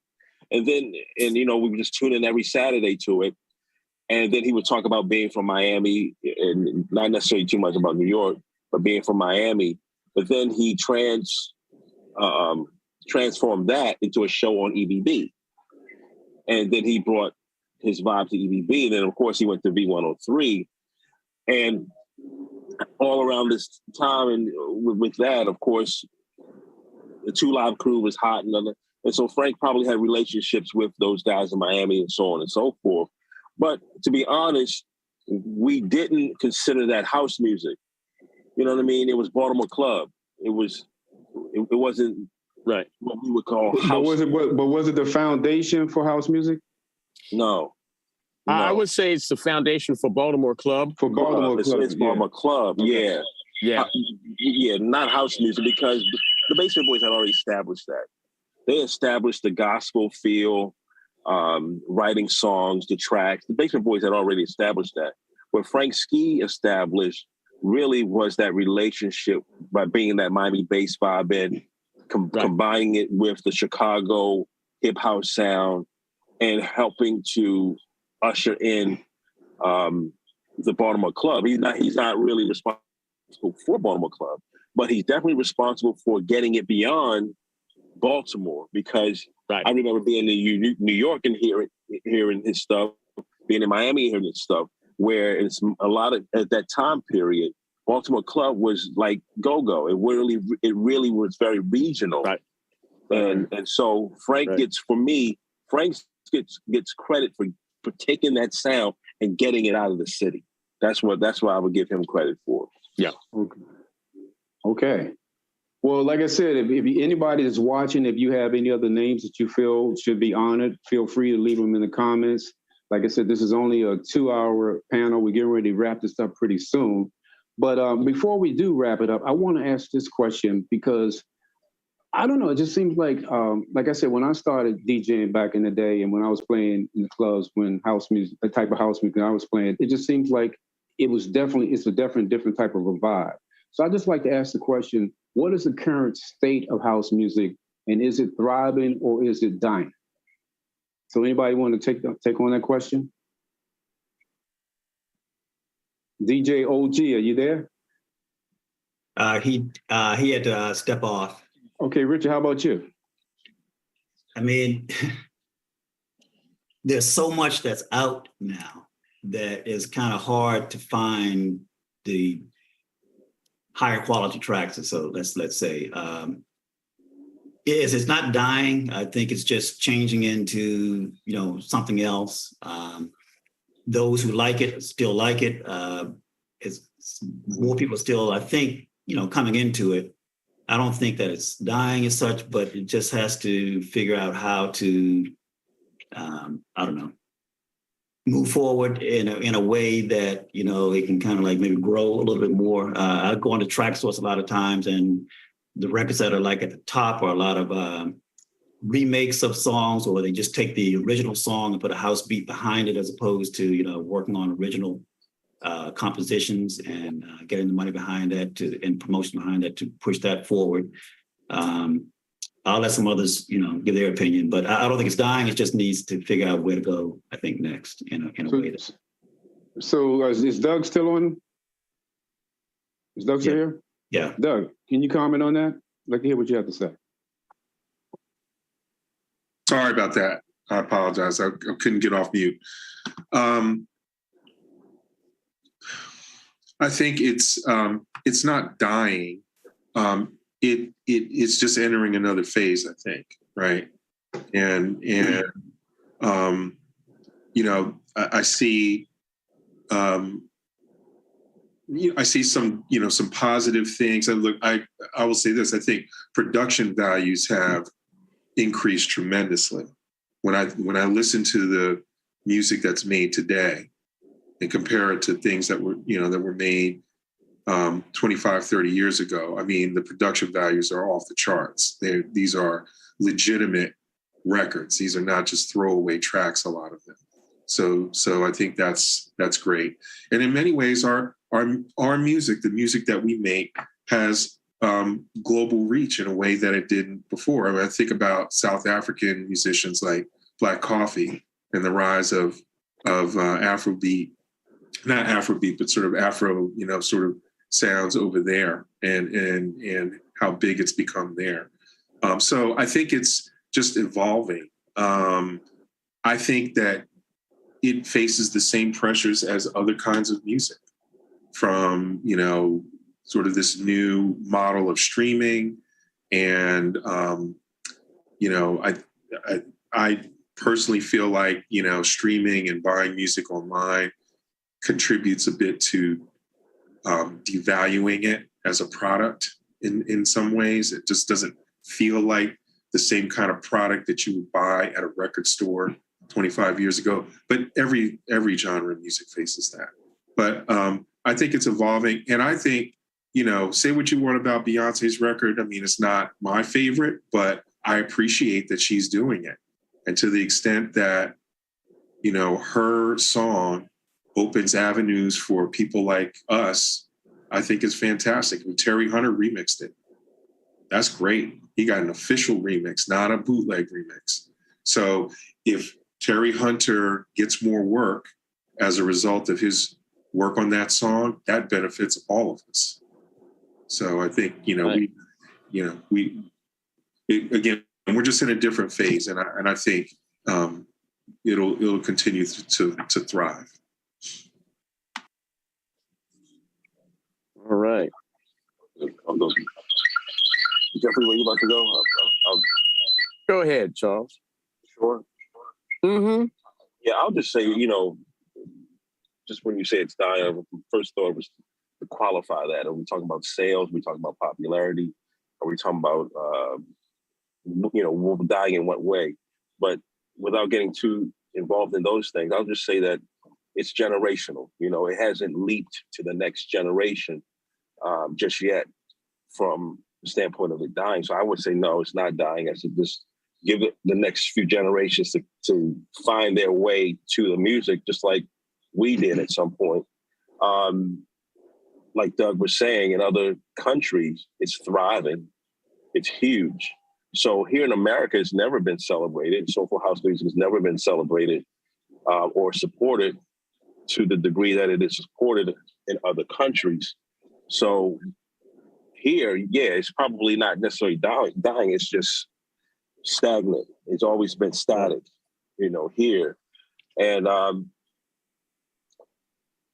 pretty much, like you said before, every genre goes through the ebbs and flows of where it needs to go to be revitalized and to work again. And so if Beyonce becomes the catalyst for that, like I said, it was Jack Your Body for me that introduced the house concept to me, was Jack Your Body.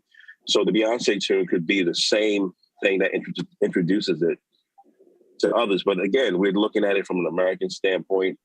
Overseas, it's just more powerful effect. And we get more accolades from guys who are in London, South Africa, and so on, Italy, France, Germany. We understand that over there, what we do has value. So, like I said, it's difficult for me to think of it as a dying art form. It's just like Doug was saying, it's evolving. And also the musicianship has really become incredible.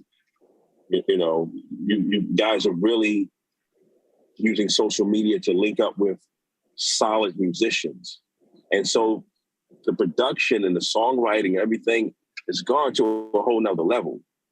And so for me, what that does for me is challenges me to say, okay, well, wow, in this new generation of this music, how do I contribute to it rather than seeing it as dying or even growing? It's, how can I contribute to it?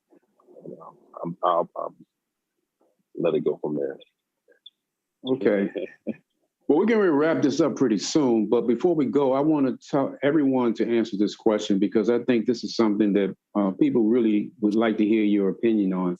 I want to ask if you have any type of advice that you would give anyone who wants to become a house music producer or a vocalist, house music vocalist today. And let's start with DJ Pope. Can you answer that question? Is he still online? Yeah, I'm still online. That's funny that you asked me that, because I was just talking to a guy earlier about my son, and I was just explaining to him that,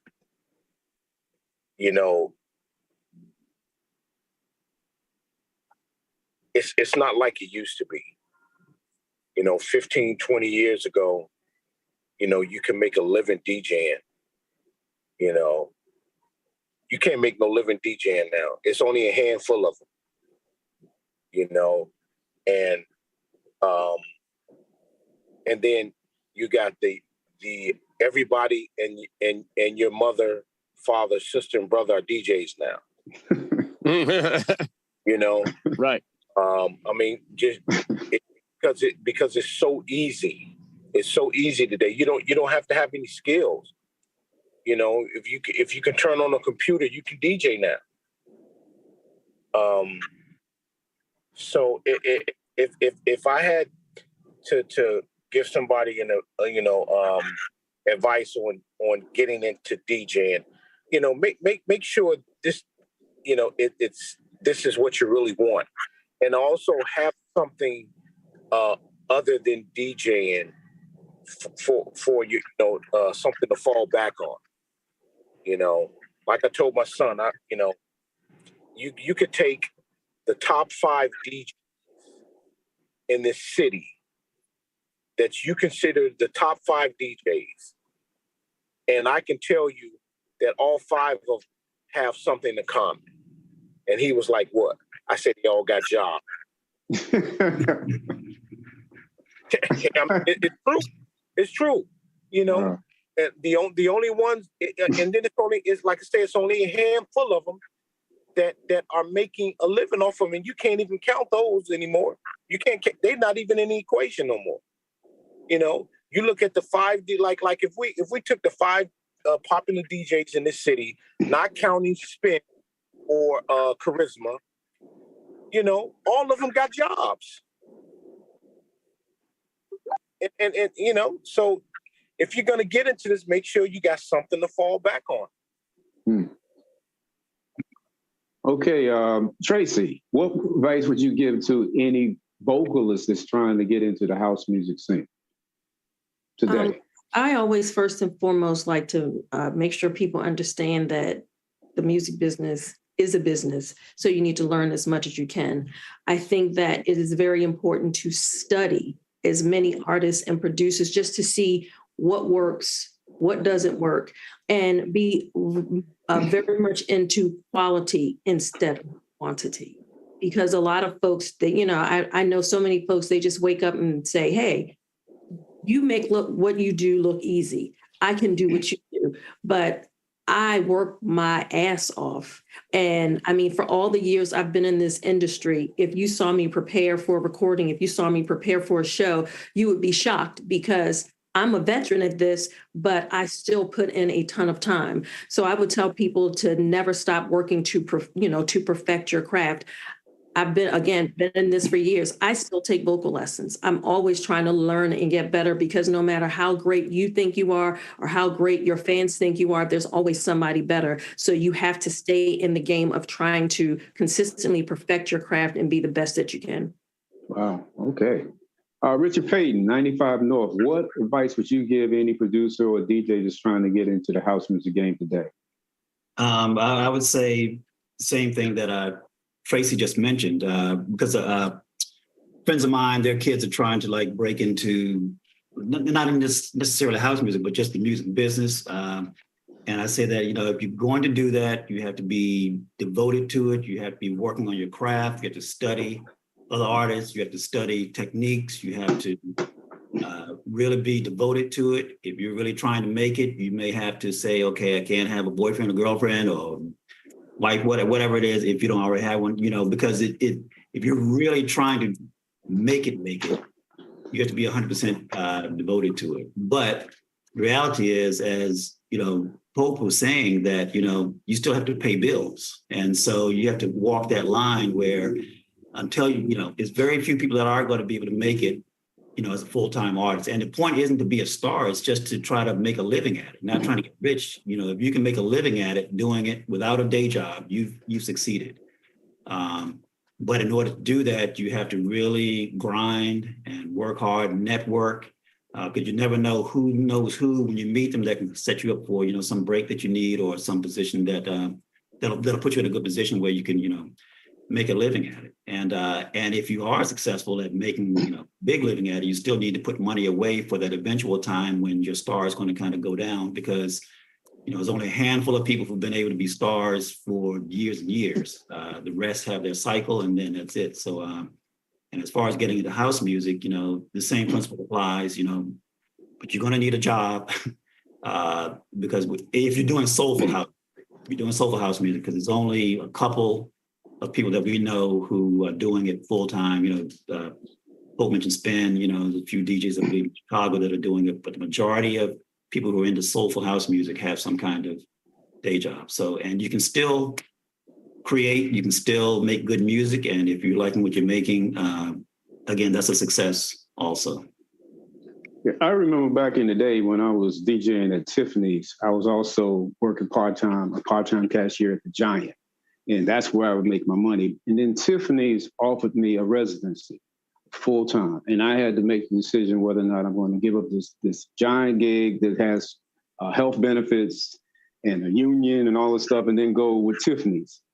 But the money that they offered me was more than I was making as a cashier. So I took that leap of faith and it worked out for me. But I can understand how things are completely different nowadays.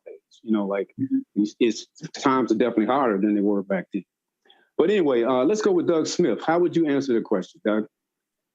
I think folks have basically said what I would say, which is, I'd say become a student of the music, right? Come at it from a position of love. I love this music. I want to learn more about it.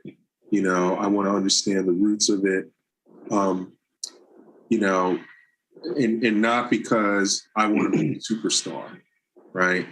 That will come if you focus on, just being passionate about the music. I think, that can come. It's interesting you asked the question because I had a friend, a young guy in my fraternity who is now just getting into DJing, and he wanted to come by my house and get some lessons. And so he came by yesterday and brought his little controller over, and we didn't even play music initially. We just had a conversation. I said, "What are you trying to do? Like, what is it that you want to do?" Right. Not, try this, try that. That's the question. What are you trying to get out of this? Is this, you trying to be a superstar? Are you just passionate about music? You want to learn more? You want to, try to, really do this the right way? And we talked for a while before we even started playing around with music, right? And so that's, to me, important. If you're really serious about this, if you want to get involved in it, come at it from a place of passion and love, and wanting to learn more, wanting to get better. Like Tracy said, she continues to take vocal lessons. I continue to listen to other DJs because there's always something I can learn about what someone else is doing, what they're playing, right? Humble, and just be open to learning. And like I said, if you do those things, I think you will have success. You may not be Tiesto, but you will have success. All right, Jeffrey C., what would be your advice? Boy, everybody's said everything I was going to say or thinking about. But what I would add to that is the networking aspect, and also be careful who you work with if you work with someone, because there's nothing worse than working with someone or working with a company in this business and the project goes nowhere. You could have the best record in the world, but if you don't have the right team to help you market it, to master it, to promote it, to get it out there, then it really becomes a moot point. So really, if you're going to get into it, form strategic alliances with people that can help you get to where you need to go. Plus, you have to examine yourself and think to yourself, what value do I add? What can I bring to the table? Because it's a two-way street right here. If you're going to work with someone or sign to a label or anything like that, what's the value? What value do you bring? What can they do for you? What synergistic effect can you two have to take it to another level. In the meantime, I have to say, hold on to that job. I agree with Pope wholeheartedly. You have to hold on to something. Hold on to a job, because let's face it, the business now isn't what it used to be, like in the 80s, 90s. That record companies had budgets, even independent labels. If you even had your own label, you could still make a decent amount of money selling an X amount of units. But with the digital age and downloading upon us now, there's just not a very viable option to make a living, especially in soulful house music. So have something to fall back on. And if you are in this business, don't get mad, be passionate. And if you get angry at an opportunity that should have been yours, take that and put it into creative use. How can I do it differently? How can I reach my goal differently? Also, study the business. And like Tracy says, it's a business, the music business. And I'd say 10% music, 90% business. Yeah. Know about copyright laws. Read those contracts. Know about contract law if you can, and really know any kinds of protections you could have for yourself when signing contracts if you enter in any agreements with anyone, because it can be cutthroat sometimes if you don't know the business side. Also, get into publishing. You want residual income off of your publishing. And so you can definitely associate with either ASCAP or BMI or SESAC.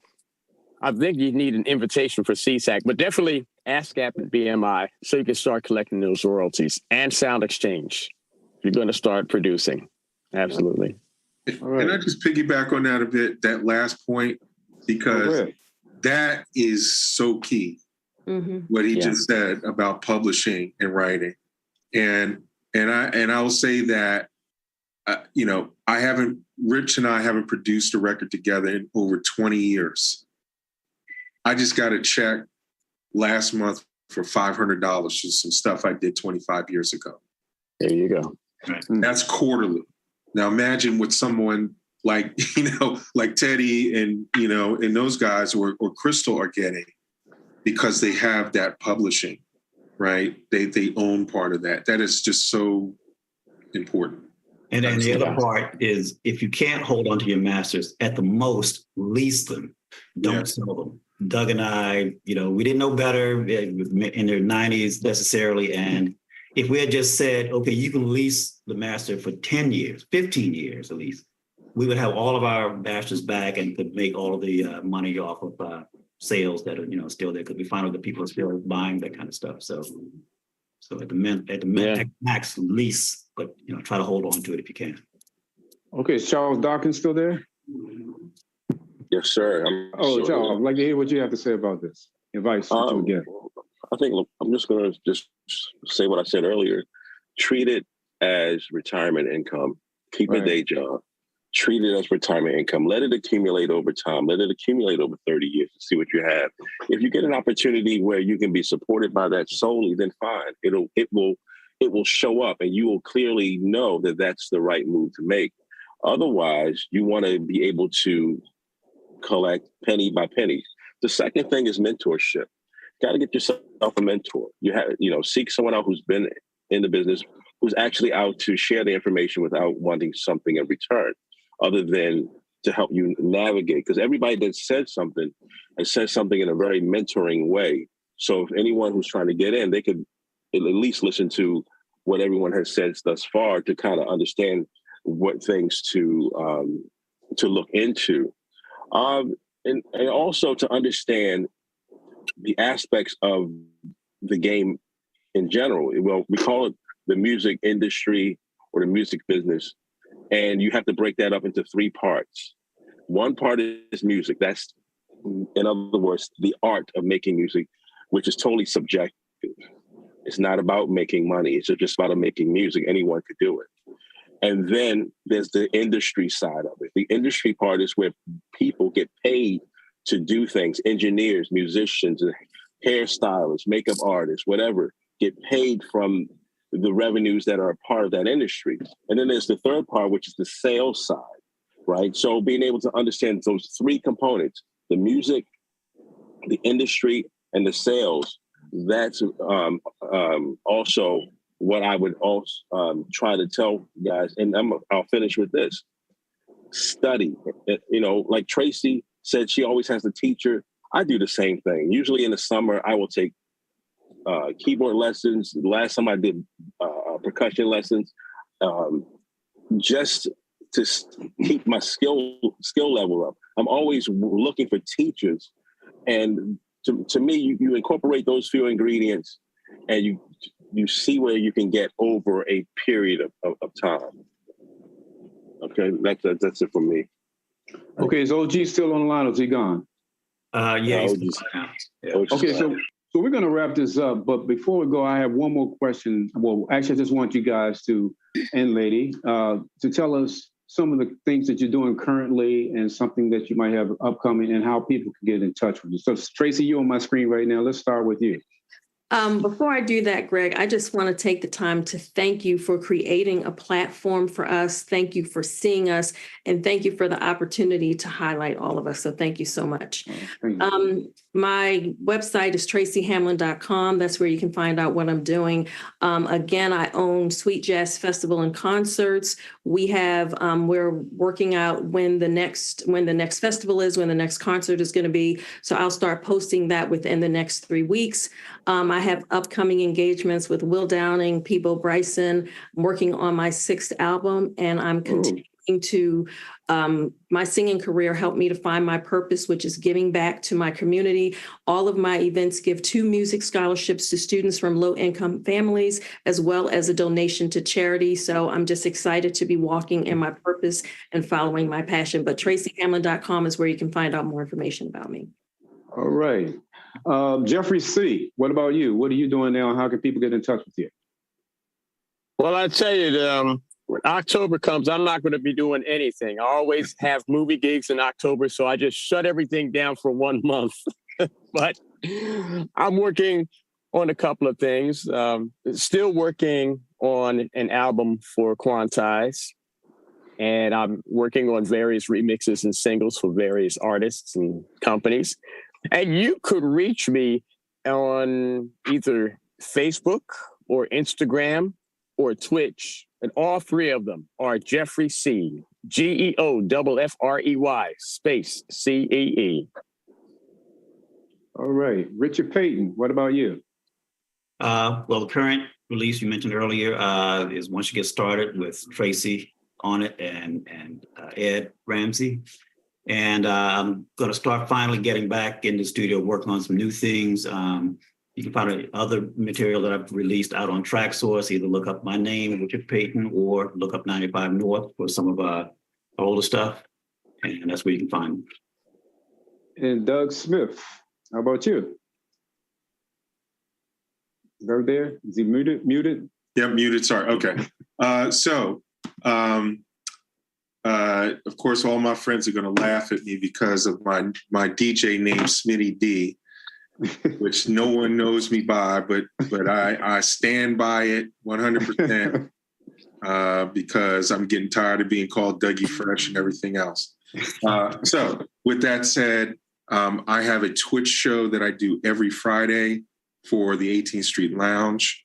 It runs from noon to 6 p.m. My brother Disco is doing the hosting for us tonight. Goes from 12 to 3, and then I go from 3 to 6. My Twitch handle is Smitty D _of_95 North. So check me out on Twitch every Friday. Also, starting tonight, I will be playing at the 18th Street Lounge, the new 18th Street Lounge, every Sunday night, beginning tonight. So I'm really excited about that. It's my first residency in 19 years.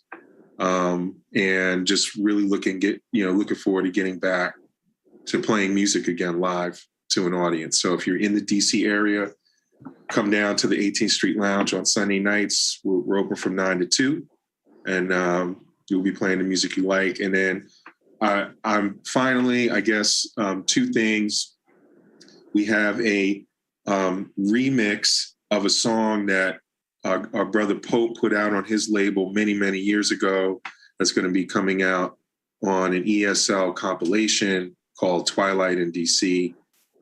So look for that. And then I am working on a few tracks, which I've been working on for a year. And eventually I will get them finished. And so hopefully you'll see some new music from me in late 2023. Oh, I'm sorry, early 2023, targeting that. So congratulations on that 18th Street Lounge thing. Thank you. I just remember the last time I heard our dear friend Sam the Man Burns play was at the 25th anniversary of your 95 North. That's and right. You were playing along with Jeffrey C. and Richard was on the keyboards. And so shout out to Sam Burns. And that's one thing that I really would love to have Sam to be a part of this panel, just to hear what he would have to say, some of the questions that he will be able to answer. But shout out to Sam Burns. Okay, we're going to go to Charles Dawkins. Really, my website, earthshakerdigital.com, that's really where my head has been. It's the home of all my releases. Sometimes people will say, hey, why don't you do an album? I said, the website is the album. Go to earthshakerdigital.com. Shout out to Doug, because Doug has supported the website from day one. He's bought a number of my tracks to support me. And that's really where I'm moving. I do work on TrackSource, but I'm primarily looking to, like I said, Artist Direct, where you can support me directly by using earthshakerdigital.com. I put up this 20% off discounts, giveaways if they sign up for this newsletter. But that's where I'm going right now. I'm probably doing about 2 releases per month. So this right here is where my focus is, earthshakerdigital.com. Okay, DJ Pope, what about you? I can be reached at my label, Funk Hut Records, on TrackSource, as well as Bandcamp. I have 2 releases out now, 2 new releases out on Funk Hut Records. I have an album that I've been sitting on for almost a year now, year and a half, that has 15 tracks on there that I'm going to be releasing sometime real soon. I have I got a remix coming out on Quantize Records of a Jeffrey C's record. Okay. Yeah, what's the name of the song? What's the name of the song?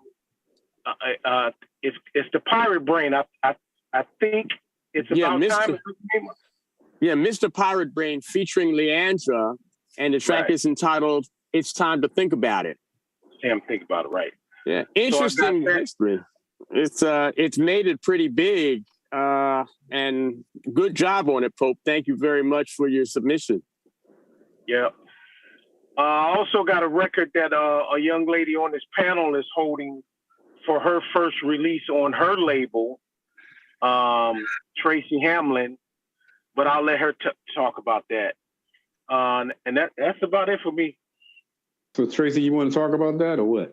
Yes, thank you, Pope. A while ago, so the amazing Skip Scarborough, I years ago did his demos, connected to his wife, Alton. We've done some things together. And Pope approached me about doing a cover of Don't Ask My Neighbors by The Emotions. Oh, and okay. incredible production on it.